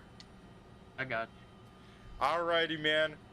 How has this race been? I mean, you've been even in the YouTube broadcast here, leaving me some good comments. Yeah, it's been wild. I thought I was done for in turn 1 there. I seemed to went a little too hot in turn 1 and drifted it, but we saved it. Other than that, it's been a long race. I just wish we could get a long run and see who's what on tire wear here. Yeah, I think the whole field would agree with you with that statement. And you know, you mentioned it, drifting turn number 1. What's making that so tricky? We see how upset the cars are getting over the bumps if you hit them wrong. Does it just come down to that, all about that car placement? It's really on the bottom and top of turn one. There's bumps. A lot of people ride in the middle because you're getting a better run off and you can get to the throttle sooner. If you hit that throttle as you got wheel into it in the corner and you throttle up, it just wants to get the rear end, step out on you. So other than that, I mean, turn three, it's pretty good. If you can really get to the throttle anywhere. The bottom is where I want to be for tire wear, but everybody seems to be running the middle because you carry so much more momentum off. But long run, I just keep running the bottom thinking we'll get one, but we haven't. So I don't know really what to do here.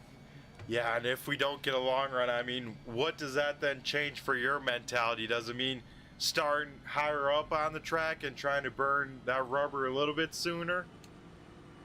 Yeah, I mean, if we keep getting cautions where we're not going to get a long run at the end, it's just really, I'm going to start running in the middle to the high lanes and just carry more momentum and just run the car as hard as I can.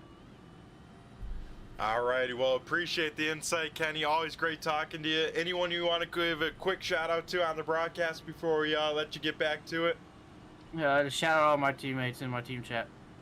Alrighty, thank you very much, Kenny. Good luck to you. Appreciate it, brother.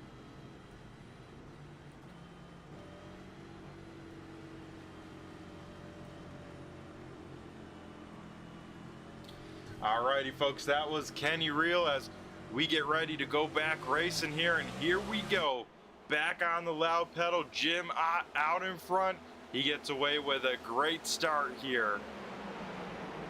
Jeff Pogo able to get to second. Kenny Reel right on the door with Justin Brannahan for third. Those two will drag race down the back straightaway. And I mentioned we had some sunshine coming on through to the racetrack. That seems to not be the case here as the sun back behind some clouds, and we start to get some more of that good old mist here. As a little bit of three wide action here. Oh, Rob Lowell into the wall there. He will keep that car rolling, but yeah, like Kenny Reel said, if we keep on getting these short runs, we'll see these drivers start to change kind of their strategy and their mindset going forwards here. Because even if it runs to the green, even if it runs green to the end of this one, there's still about only 50 laps left to go here.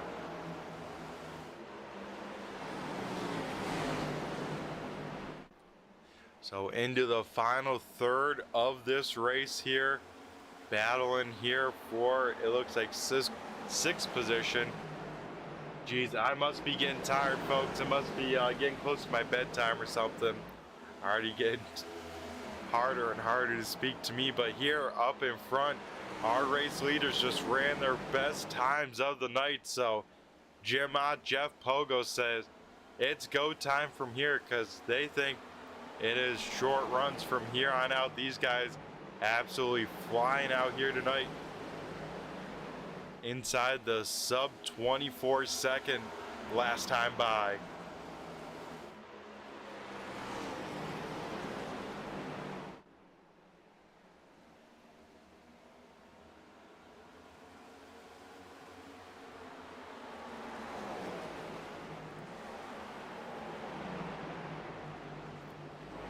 Johnny Barker here further back in the field trying to get P number 9. Will do that over Stephen Holmes. Holmes trying to hang on to a top 10 finish here. Race of attrition. Trying to have the goods to show for it by the end of this one, let's say. Harrison able to get around there. Pimpley as he makes a mistake there off of turn number 4.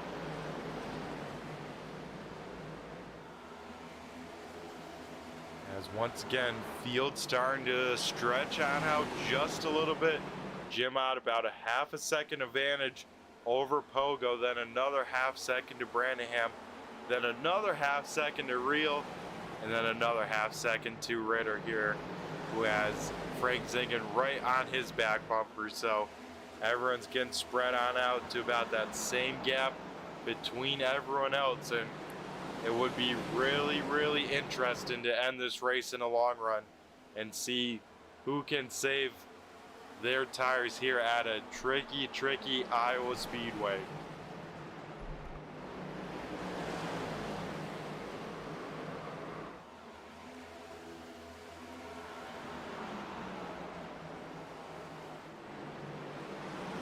One car out of sorts and yellow flag out. I believe it, yes, it at least involved the 29 machine of Ethan here.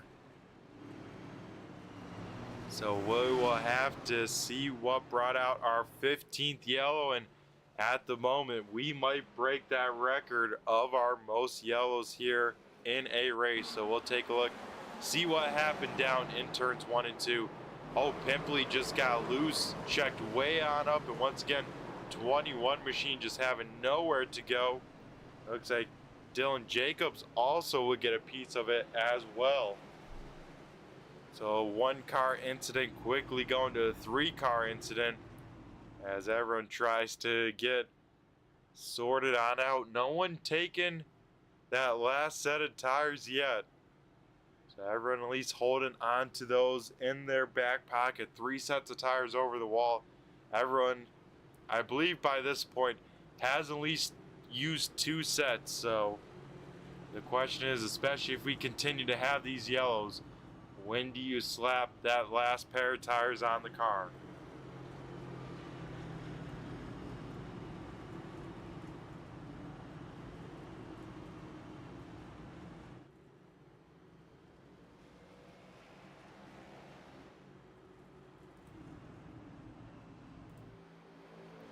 As Brandon Guerin this time by our lucky dog candidate, so I believe that will put 17 cars on the lead lap here. And I believe here at the moment, 19 cars still on the racetrack.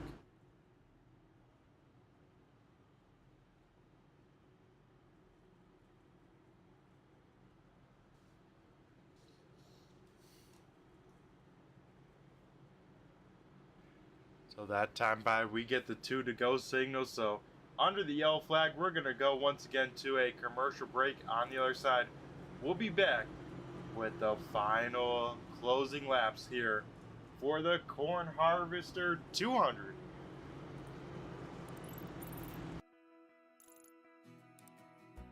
iRacing is a sim racing game that combines a true-to-life racing experience with an online community of virtual racers from all around the globe.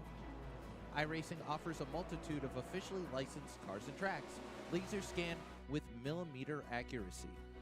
Their car models and mechanical systems are based on real-world physics, engineered in cooperation with manufacturers and race teams.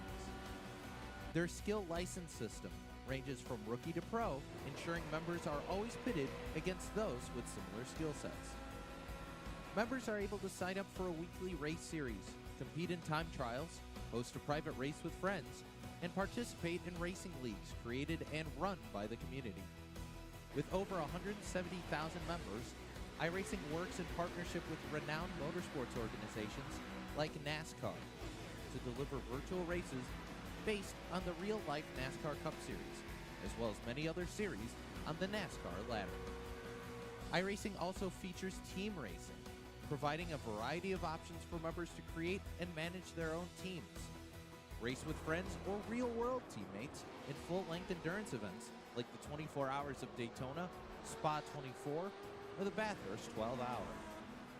Additional partners include IMSA, World of Outlaws, Supercars, and IndyCar, allowing members to race in their very own Indianapolis 500. Cut our commercial break short here to go back to racing action. Once again, Pogo on the front row. Here we go, out of way with another good start as the field will once again dive down into turn number 1. Can Kenny Reel get to the right rear of Pogo? He cannot. Pogo has a great run though off of turn number 2. Contact further on back. Coggin and Zingen, both heavy contact there. Coggins will slam the outside wall. Somehow no yellow flag from that, but some heavy damage to the 42 machine.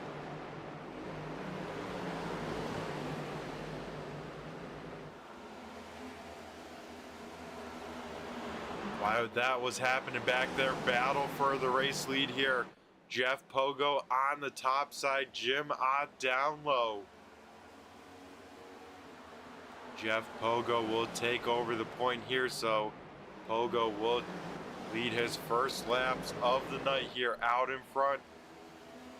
As we get another yellow here, it looks like the 74 machine now stopped on the inside, and that will bring out our 16th yellow of the night here. As definitely had some help there, 3 wide racing, and everyone doing a great job at avoiding this spinning 74. Let's see a little bit further back, almost 4 wide.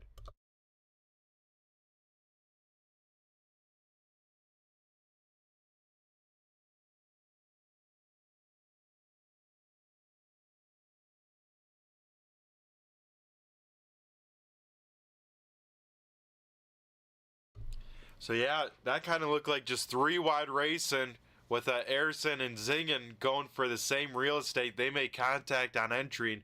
We saw how loose these race cars are, so any sort of contact, not helping that cause, and around goes that 74 machine. So that will bring us within 1 of the most yellows here with the 802 boys. And some split strategy call out here tonight, folks, as Jeff Pogo gonna stay on out, but then Jim Ott down on pit road, bringing a handful of cars. It looks like only about 6 cars staying on out. The rest of them coming on in to probably get their final set of tires here. So here we go. It's about to get really wild. As some split strategy to end off a chaotic race. What could go wrong?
Coming back here to Iowa with the blimp cam, looking down at the field here, and this time by choosing here at the stripe for our race leader.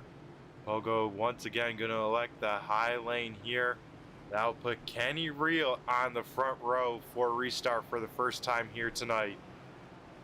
So it'll be Pogo, Reel, then it is Larson, Ritter, Holmes, Jacobs, and then the drivers that pitted, Jim Ott and Dustin Coggins. So those two are going to be the ones to watch here on this restart.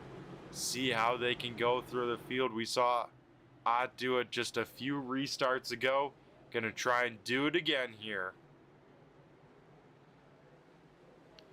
As once we go racing, it will be just about 30 laps left to go in this one. So at this point here on out, it's a sprint to the finish.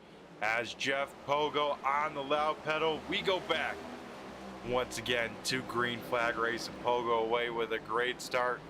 Ritter and Larson door to door here through turns 1 and 2. Coggins gonna get a better start than Ott there, so Coggins gonna be the one to watch, try and slice through this field and see if he can put those fresh tires to good use.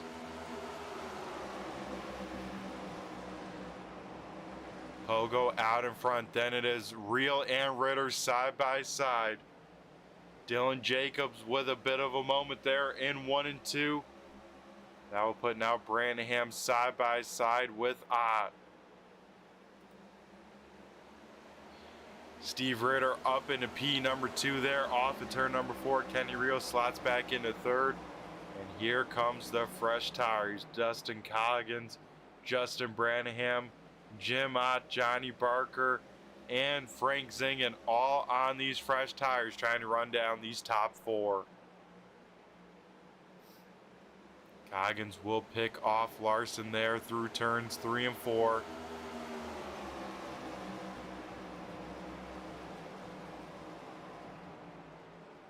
These guys on these fresh tires hoping and keeping their fingers crossed that we get no more yellow flags, because if that's the case, this strategy plays perfectly into their hands. If we get a yellow, let's say in 10 laps, that is the absolute worst case possible for these drivers that did just pit.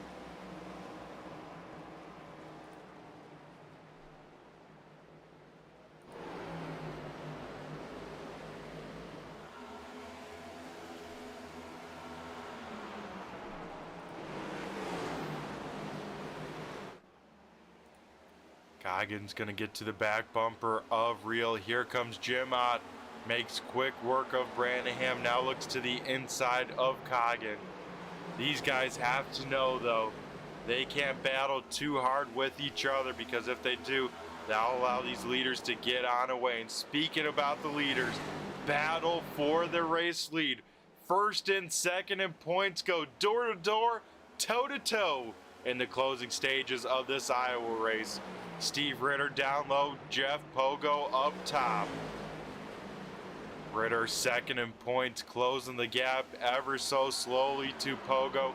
Pogo trying to keep as many point buffer as he can.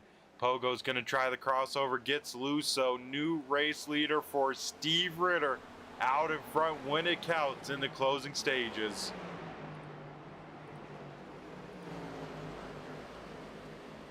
As we get a caution flag here, and that is not what the guys on fresh tires wanted to see.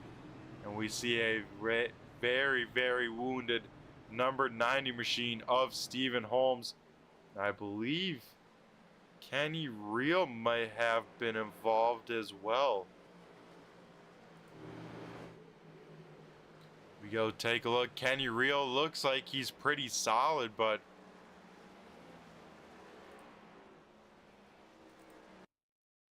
let's see what happened here going into turn number 1. At least to Stephen Holmes. Oh, you see Kenny Real locking them up big time, going to the high side of 1 and 2, and Holmes just trying to make evasive maneuvers. And an old saying goes, oh man, Rob Lowell as well in there with some contact as Kenny Real gets shuffled down to the apron. And I think John Buell, then John Buell hits the 11. So, wow, a lot going on there going into turn number 1. But Stephen Holmes, like I was trying to say before, the old classic, you hit what you're looking at. I think that was sadly the case for that number 90 machine there. So we take a look here, see what happened to Kenny Real. Looks like got loose kind of right at the start-finish line. Tried to keep her under control, bouncing out of control in the grass, and then you can see Stephen Holmes coming there. Big hit there, and then it is not over after that, because as they're wrecking up top as well, John Buell comes on in with some contact, and another big hit. Wow. So that will put us under caution here for the 17th time here tonight. Steve Ritter out in front, Dustin Coggins, then Jim Ott, Zingen, and Johnny Barker.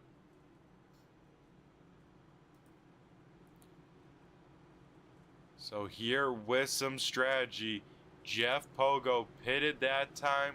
Same with Nick Larson, Kenny Real, Brandon Guerin, and my man, the 30 machine, Ariba.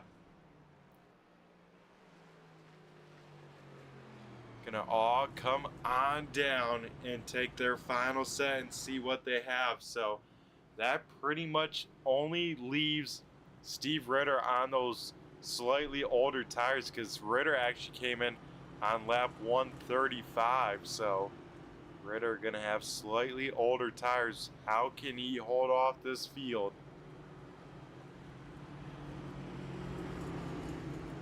At this point, if you're Ritter, you're hoping the trend of tonight continues, and that is cautions, cautions, and more cautions, because we have at least made it to the closing stages of the race. That's right, folks.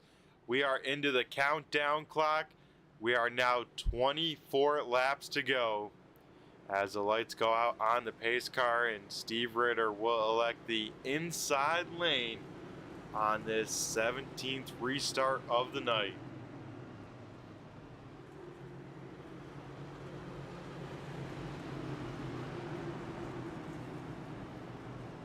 And here, looking at the cars and where they're running, I believe we have now left 14 cars on the lead lap. Everyone from about 7th on back just pitted, so the furthest guy forward on fresh tires will be the 97 machine of Jeff Pogo. Here we go. How is this one gonna end? One way to find out. Let's turn them loose and see what happens. Ritter, Coggin, front row, here we go. Steve Ritter gets a great start. I think Coggin missed a shift there. That will check up the outside line big time, as that now lets Jim Ockett side by side with Coggins for second. Johnny Barker will be in fourth, and now here comes Jeff Pogo with those fresh tires and that checkup. He is already up into P number 4. Jeff Pogo gonna be a man on a mission. Odd continues to try to work the top side of Coggins. Coggins will slam the door shut on the nose of Pogo. Here comes Odd trying to set his sights on Ritter. Pogo trying to slice through the field as quickly as possible. Riding on board with our race leader, Steve Ritter, looking back at the rest of the field here. And you can see, oh, Ritter gets loose. He gets tagged by Odd. Big time contact here, as this will bring out the yellow flag and a heartbreak for Steve Ritter here, as he will tow it back to pit lane. It looks like Steve Ritter's night is done, and his chance for a three-peat going up in smoke. You can see our now new race leader, Jim Ott, having some front nose damage. Does he come in to get that repaired? If I'm the leader, I'm saying I can't afford to. I gotta race it and see what happens. So here we go, see what happens. Ritter gets loose there. Big time hit for Ritter. Then further on back, oh, there's the yellow. Coggins gets turned by Ritter. That will get him all sideways. I think I have to double check, but yeah, I don't believe Coggins got tagged by anyone, so Coggins will be able to restart in the second position. Man, oh man. This making our 18th yellow, so I believe that makes it a new record here tonight.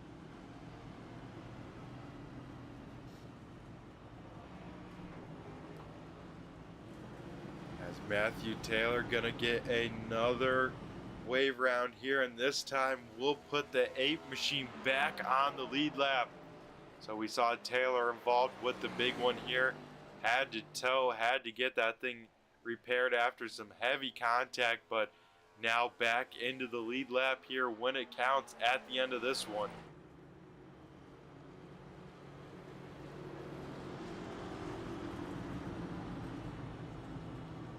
So man, oh man, craziness still yet to come here, as we are inside of 20 laps to go under our 18th yellow, and these boys still aren't done tonight.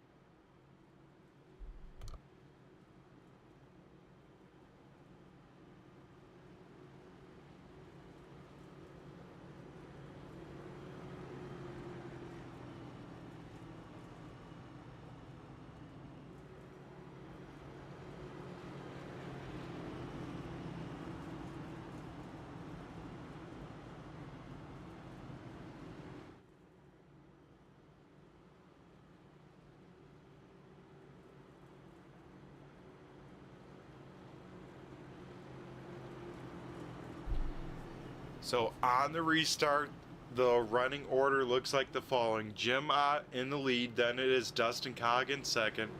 Third, going to Johnny Barker. Fourth, Jeff Pogo. Fifth, Frank Zingen. Sixth, Justin Branham. Seventh, Kenny Reel. Eighth, Brandon Guerin. Nick Larson in ninth. And then Dylan Jacobs rounding out the top 10.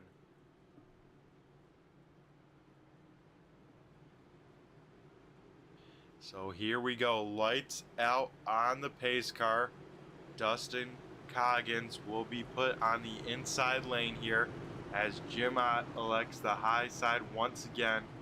And that puts Jeff Pogo right behind him here. So interesting call because that puts fresh tires right behind our race leader on this restart.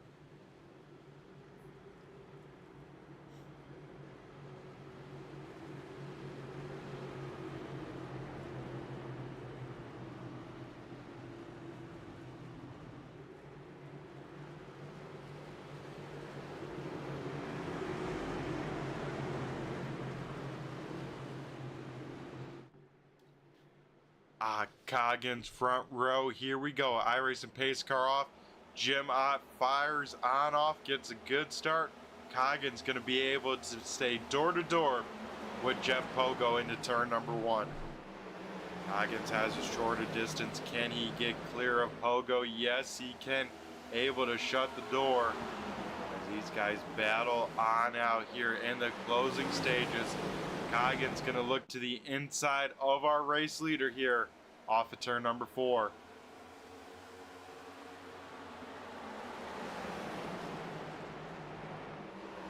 Jim Ott leading the way, has had a great race put together so far. Can he finish it off strong in these last 15 laps? Dustin Coggins here having a career night here. Would be awesome to see him finish strong.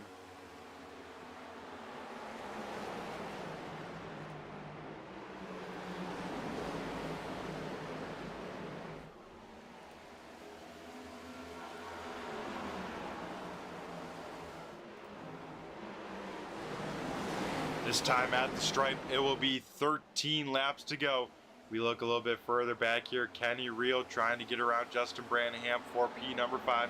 Branham will get a piece of the wall there down the front stretch. That'll allow Reel to clear him. That's right behind them, battling on out between Guerin, Jacobs, and Zingen.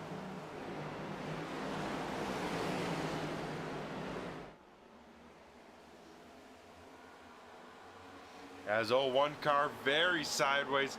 That is the 2 of Nick Larson. Also, I think Cody Brewer out of sorts. They keep it facing the right direction though, so we stay green here as battle for second place continues to heat on up here. Coggins and Pogo duking it out. This is what Jim Ott wants to see behind him.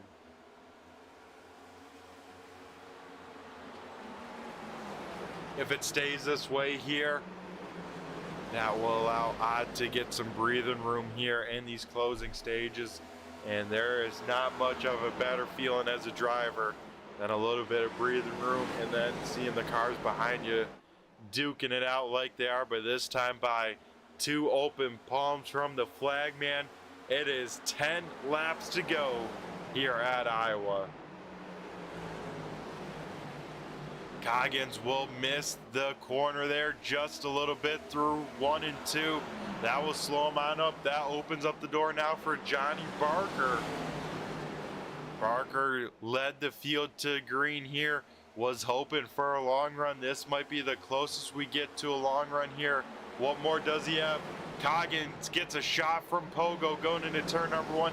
He somehow saves it. Here comes Johnny Barker. He'll be able to get clear for second.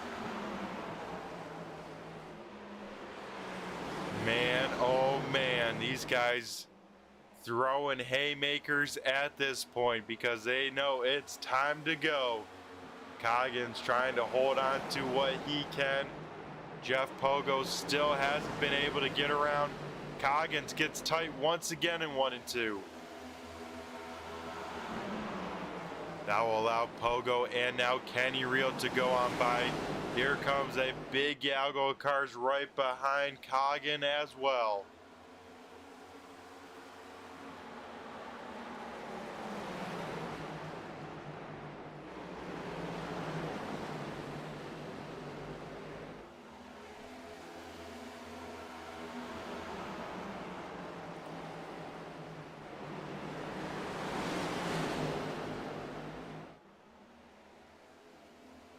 Some great battles through the field here. Some names we haven't seen up into the top 10 here all night long. Dan Dill after a big night. Wow, what a save by Coggins. He's still sideways, and we get a yellow here as, oh man, Matthew Taylor almost goes up and over, and that will bring out the caution flag for the 19th time here tonight. As that kind of started with Coggins getting out of sorts, somehow hanging on to that race car, but ending with Taylor and Larson coming together. So we see Coggins already mid-save here, trying to hold on to that car, and then you see down on the bottom side, Larson maybe lifting or checking up to a car out of control. Taylor having no way to see that right in front of him, just tags him, and both of them get stuck together here.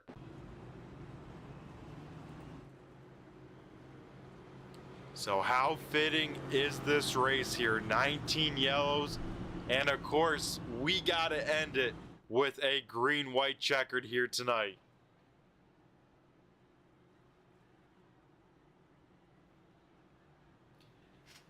Man, oh man, if you guys have stuck out with me with this broadcast, I give you guys a lot of props. Thank you for spending this time. We're now 2 hours and 10 minutes into this. And I tell you what, gonna end on a wild note. I have a feeling, and we are about to find out here in about 2 laps what will happen in this one.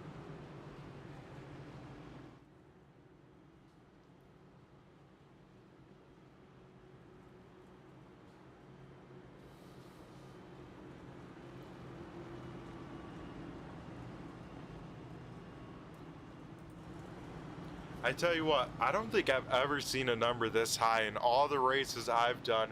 I have to shout this on out. Dan Dill in this 81 Bills machine has visited pit road 16 times here tonight. Yeah, that's right, 1-6.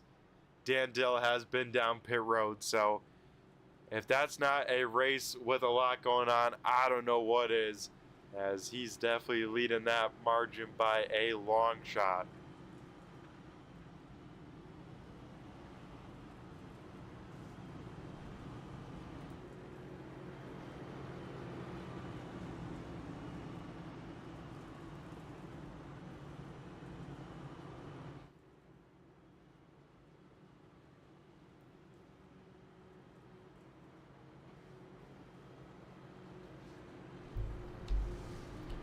Alrighty folks, we get ever so closer here this time. When these leaders get to the stripe, Jim Ott will have to choose here in a big decision here.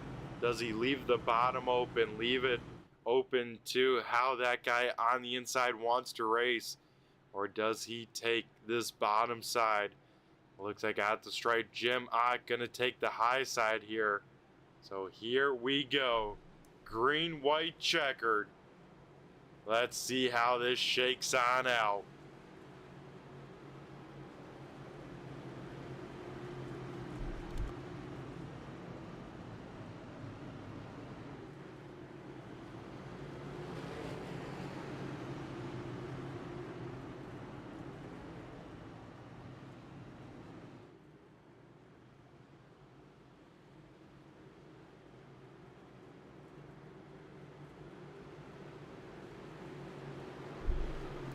All right, folks, here we go. Barker making up the front row. Let's see how this shakes on out. Green, white, checkered attempt number 1 coming at ya.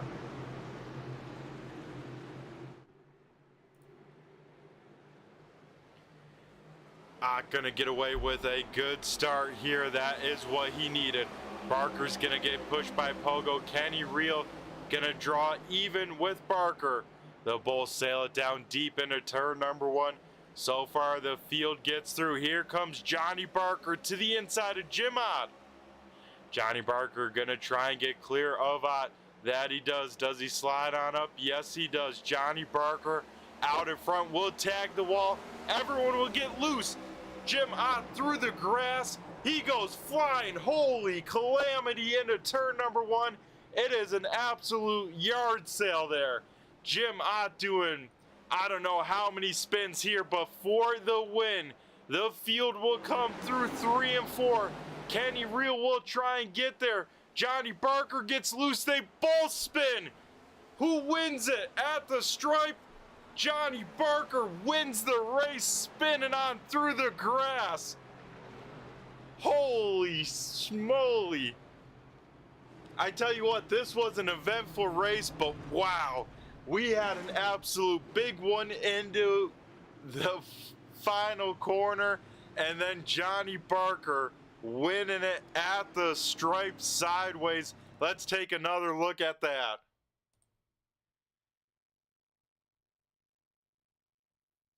Him and Kenny Reel, both them drifting it through the grass. Reel will actually finish 4th when it's all said and done. And here's how close it came, with Johnny Barker just being able to hit the stripe there, with Jeff Pogo just behind. Wow.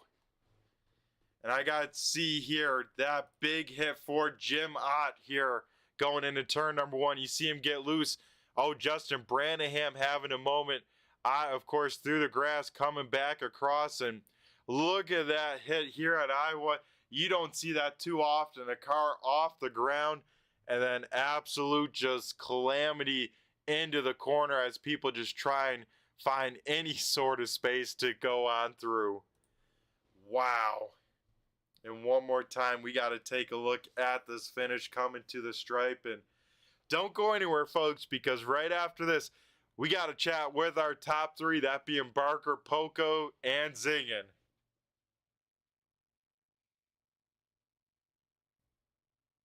So once again, the finish to the stripe here.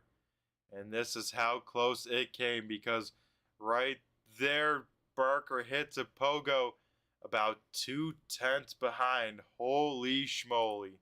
So we'll be right back here to talk with our post-race show. Don't go anywhere.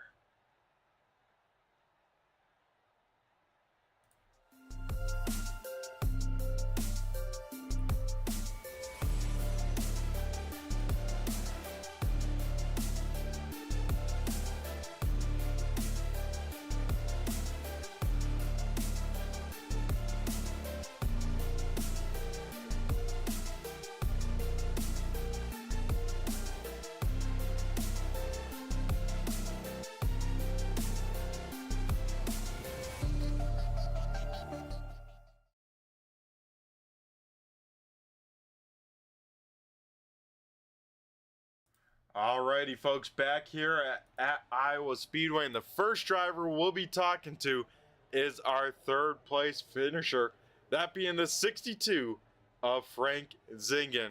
Oh. Frank, do you got a copy? It's Brett the Jet in the booth here. How you doing?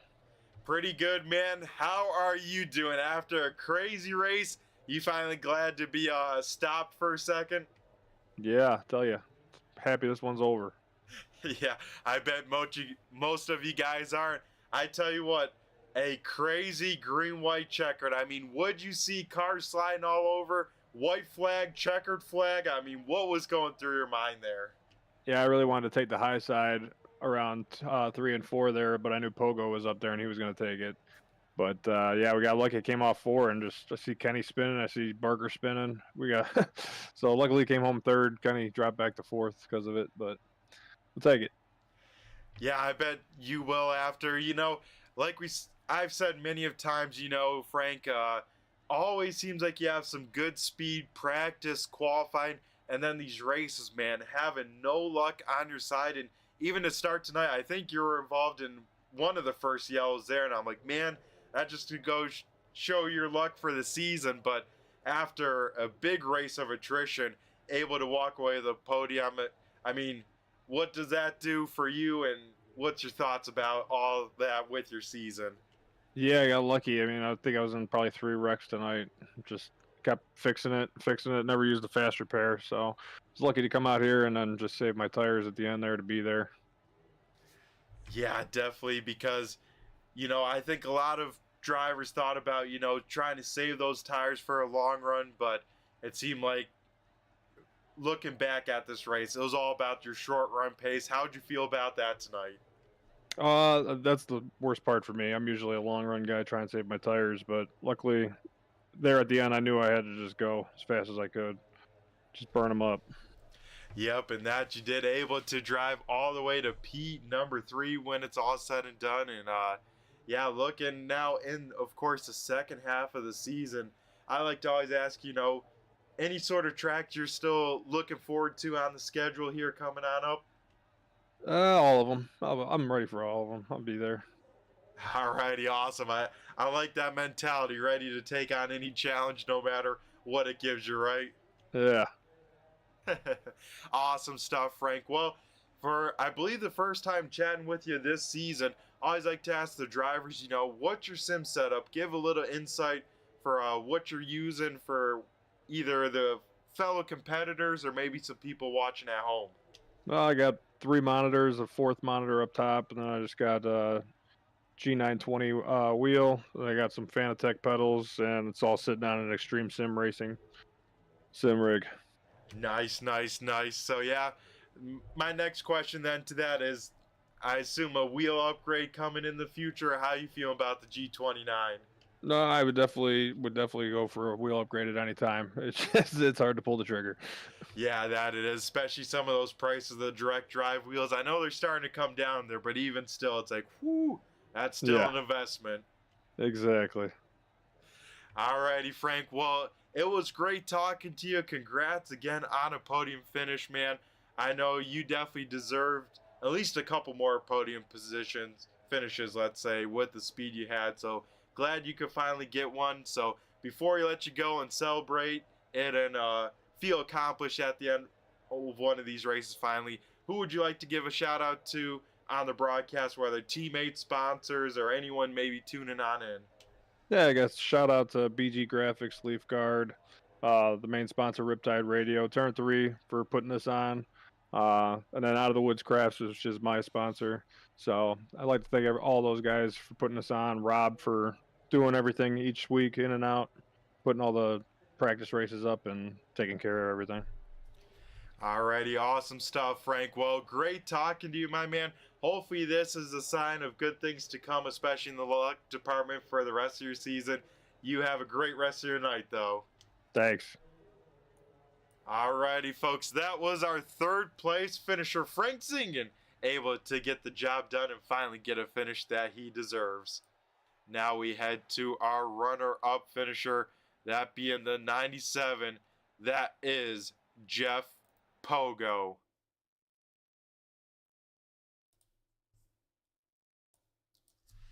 Jeff, you got a copy? It's Brett the Jet in the booth here. Oh, yeah, I got you, buddy. Alrighty, man. We'll start at the end of the race, work our way, forward through it.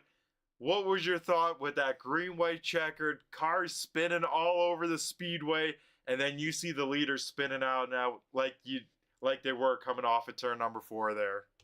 I was just looking for a little bit of luck, to be honest with you.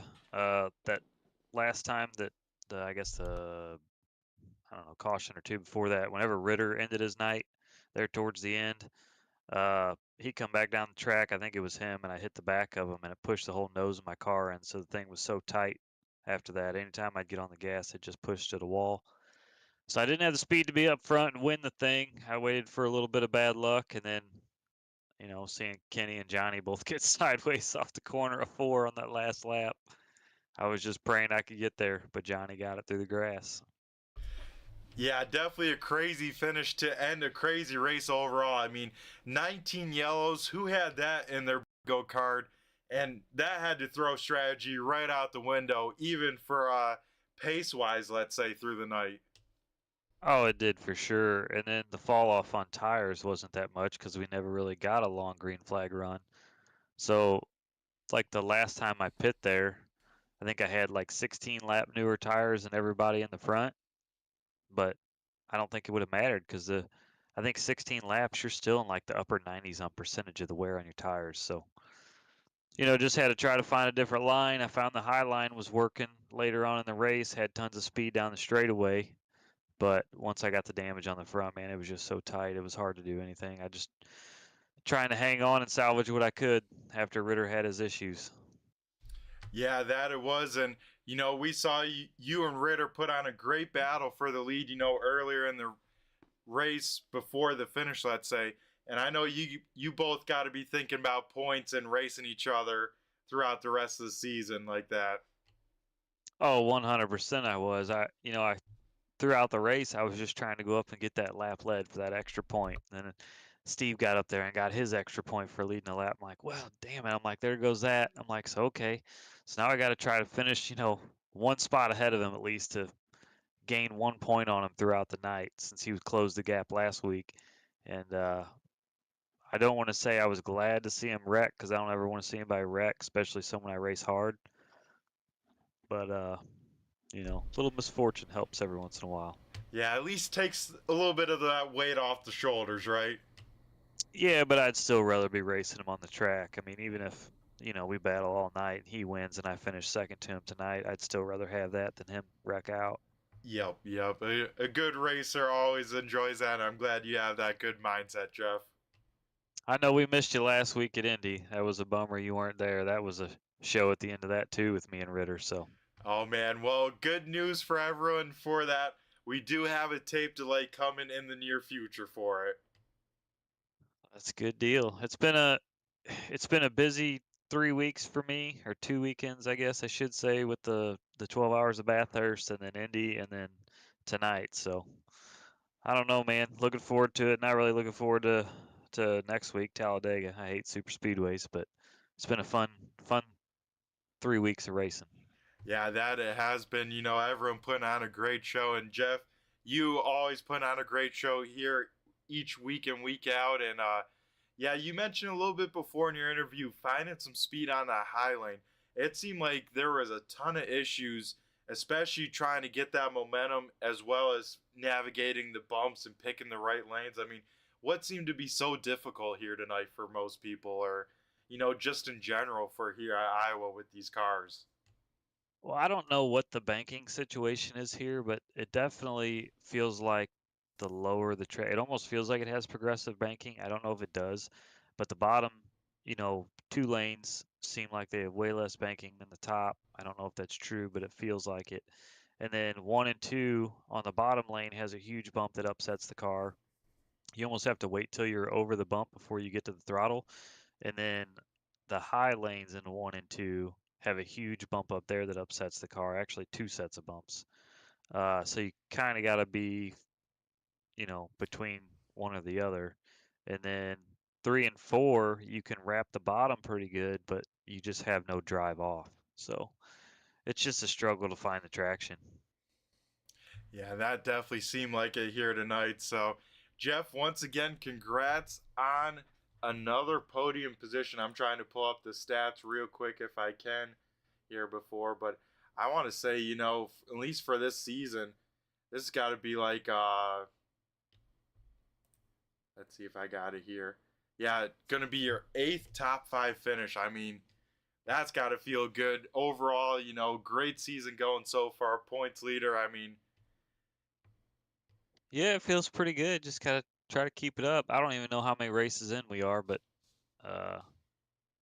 just try to keep it up. Don't necessarily have to win them all, but consistent finishes is what gets you a championship. So let's just hope we can do that.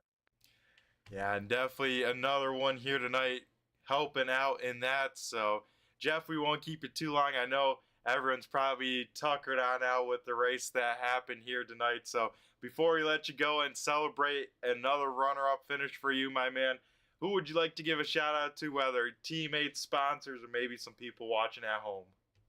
I want to give a shout-out. Didn't get to do this last week at Indy, but I want to give a shout-out to Eric Hawley for running the 12 hours of Bathurst with me in pretty much a wet track condition the whole time. And then our spotter, Steve, and our crew chief, Dan Dill. But yeah, we won 12 hours of Bathurst by 4 laps last week, so that was pretty good. And then, just got to thank you guys for putting this on and broadcasting, and Rob and them for putting on the league. I know we had 4 weeks off, and it was kind of a long break. Seemed like some guys might have lost some interest, but hopefully we get them back. And then I do got to say, I haven't talked to Dustin Coggin yet, but there at the end of the race, I hit the back of him twice going into turn 1, I think it was, 2 laps in a row.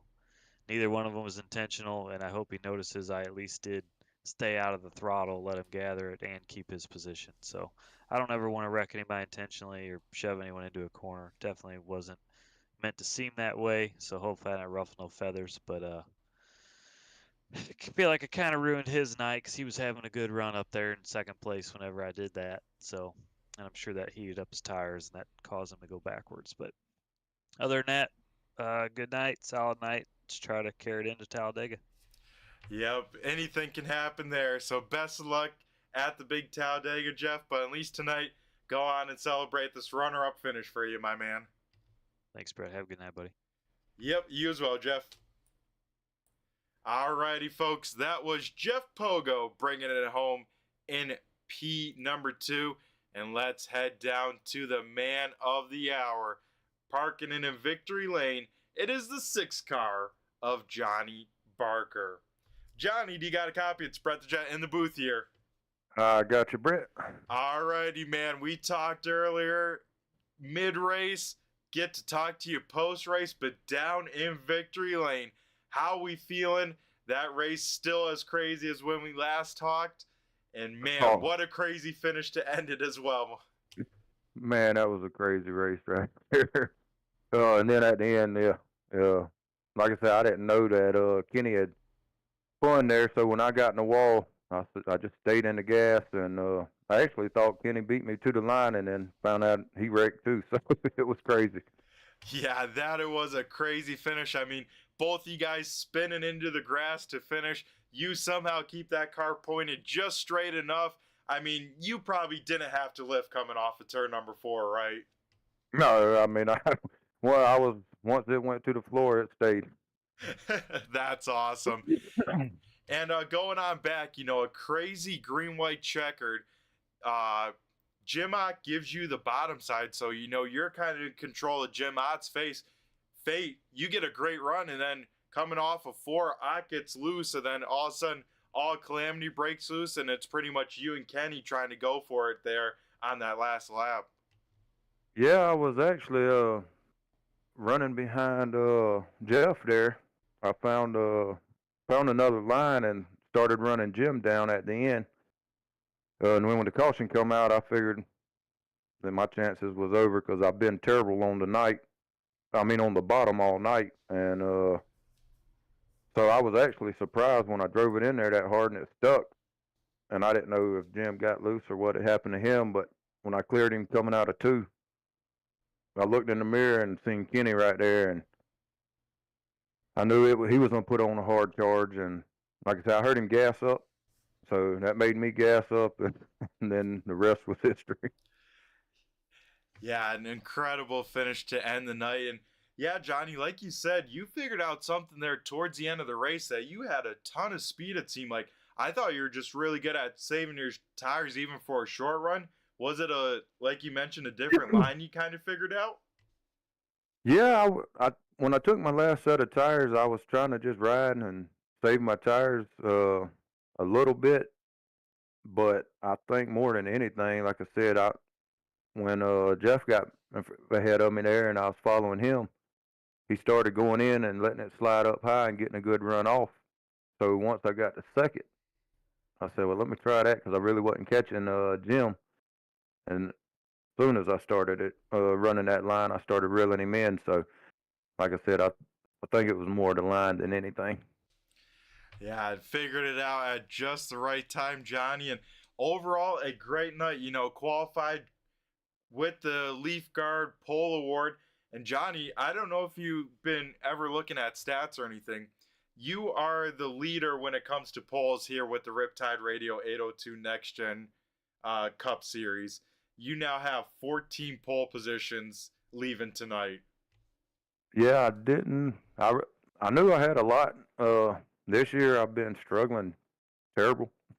So glad I actually started back practicing more, and me and Rob and the Wolfpack team, we started back practicing a good bit, and that's a lot. You got to practice.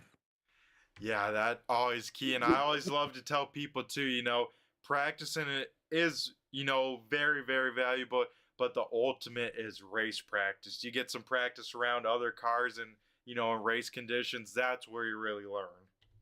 Yeah, exactly. And that's one good thing. My team, we do that 2 or 3 times through the week. And that, like you said, that makes all the difference in the world. Yeah, that it does. And, overall with the, this win now makes it your 5th career win. Will tie you 4th overall for the most ever wins with 802. So, adding some more stats to that, that's got to feel pretty good. And, overall, Johnny, having some bad luck, especially when it comes to pit road. I mean, how much does a win help this season, especially coming out just to start the second half? Oh, I needed it back. Like I said, had a terrible first half, and most of it was self-inflicted. Like you said, speeding on pit road, spinning out, coming to pit road. So yeah, this is a booster, and we look forward. I think Talladega next week. So yeah, how do you feel about all super speedway racing?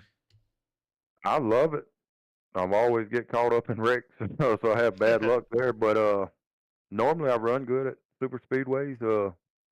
Just have bad luck. So I am looking forward to it. Alrighty, well, yeah, we'll keep an eye on the 6 machine there at Talladega. Should be a wild one, those super speedways always are. Oh, I sure hope not. I sure hope not. I don't want another night like tonight. Man, these cautions was terrible. I know, and I bet I'm sure the whole field wanted this race, just to end, get on over with it. But I mean, the amount of yellows, how much extra stress and strain does that put on strategy or mental mindset? And then to end the race, of course, it's got to finish with a green, white, checkered, right? Oh yeah, of course. And I figured that. I mean, it was, but that to me, and I know people don't, everybody don't have time, but that's a prime example. If you don't practice these tracks, you don't know what to expect. When we first started practicing this track, I was spinning out every other lap. So you got to practice. I mean, that's the key. Yes, that is. So, Johnny, we won't keep you too much longer. Always great talking to you, my man. Always enjoy these and chatting with you. So, before we let you go and celebrate down in Victory Lane, for the win here tonight at Iowa, anyone you want to give a shout out to, whether teammates, sponsors, or maybe some people tuning in at home? Yeah, definitely want to thank, like always, my Wolfpack teammates. I know they had bad luck tonight too. So thank them for all the help. Thank all the league sponsors. I don't have them all in my head, but thank them, and definitely thank you for the broadcast, Brett. And like I say, do like I always do, don't jump off and watch it. Alrighty, awesome stuff, Johnny. And yeah, be sure to tune on in, because here sometime in the near future we'll have a tape delay of the old Indianapolis race. You want to give a little spoiler how you ended up in that one? Honestly, I don't remember where I. So, in other words, it wasn't good. All right. All right. Well, you have a good evening, and look forward. Maybe we'll talk to you next week. Yeah, that would be awesome, Johnny. Best luck to you there at the Super Speedway of Talladega. But for tonight, my man, go enjoy your first win of the season. All right. Thank you. Alrighty, folks, that was Johnny Barker burning it on down here in Victory Lane and picking up a win after a wild, wild one here at Iowa. So that will do it here. It looks like they shut down the lights here at Iowa, so things wrapping on up here early. So we're going to try and run through the post-race show, get people on their way, because it looks like cut the lights here at Iowa. But here are the race results. Johnny Barker in the number 6, picking up his first win of the season in a dramatic fashion. Jeff Pogo, our points leader, will bring it home second. Frank Zingian able to get the monkey off his back and finish in P number 3. Kenny Rios finishing backwards across the line will finish 4th.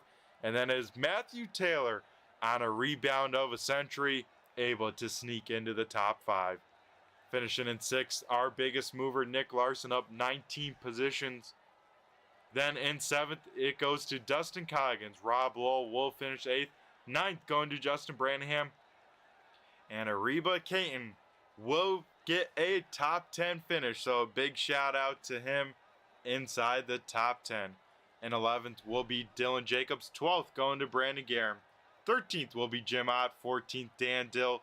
15th John Buell. 16th Cody Brewer. 17th going to Steve Ritter. 18th is Stephen Holmes. Finishing in P number 19 is Jason Harrison. 20th is Ethan Pimpley. 21st is Austin Smith. 22nd going to Chris Taylor. 23rd is Caleb Hatt.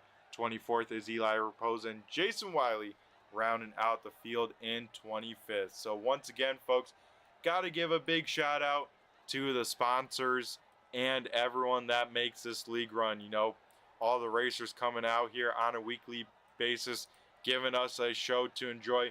Rob and all the other admins to do a great job that they do. And of course, the big sponsors. Of course, the main one being Riptide Radio, some of the best beach and boogie music. You can check them out with the link in the description. That will take you over to their website if you'd like to find out more. Also got to give a big shout out to Out of the Woods Crafts, BG Graphics, DTL Custom Graphics, and Leaf Guard coming on board with the Pole Award.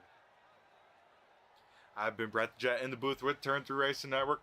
Turn 3 is once again partnered with Premier Setup Shop, so you can find a link in the description that will take you over to Premier. Even if you don't want to buy anything, just clicking that link will show that their support to us shows that we support them with getting their name out there. So if you'd be so kind, there is a link in the description. Just clicking it would mean a lot for me. So we'll catch you sometime later this week for a replay broadcast of race number 11 from Indy. And then you won't want to miss it. Same time, same place next week. Talladega. It's going to be a wild one. So everyone, take care, stay safe, have a good one, and we'll see you 1 week time for the biggest track on the schedule, Talladega. I've been Brett the Jet in the booth, and I just flew by you. Have a good one.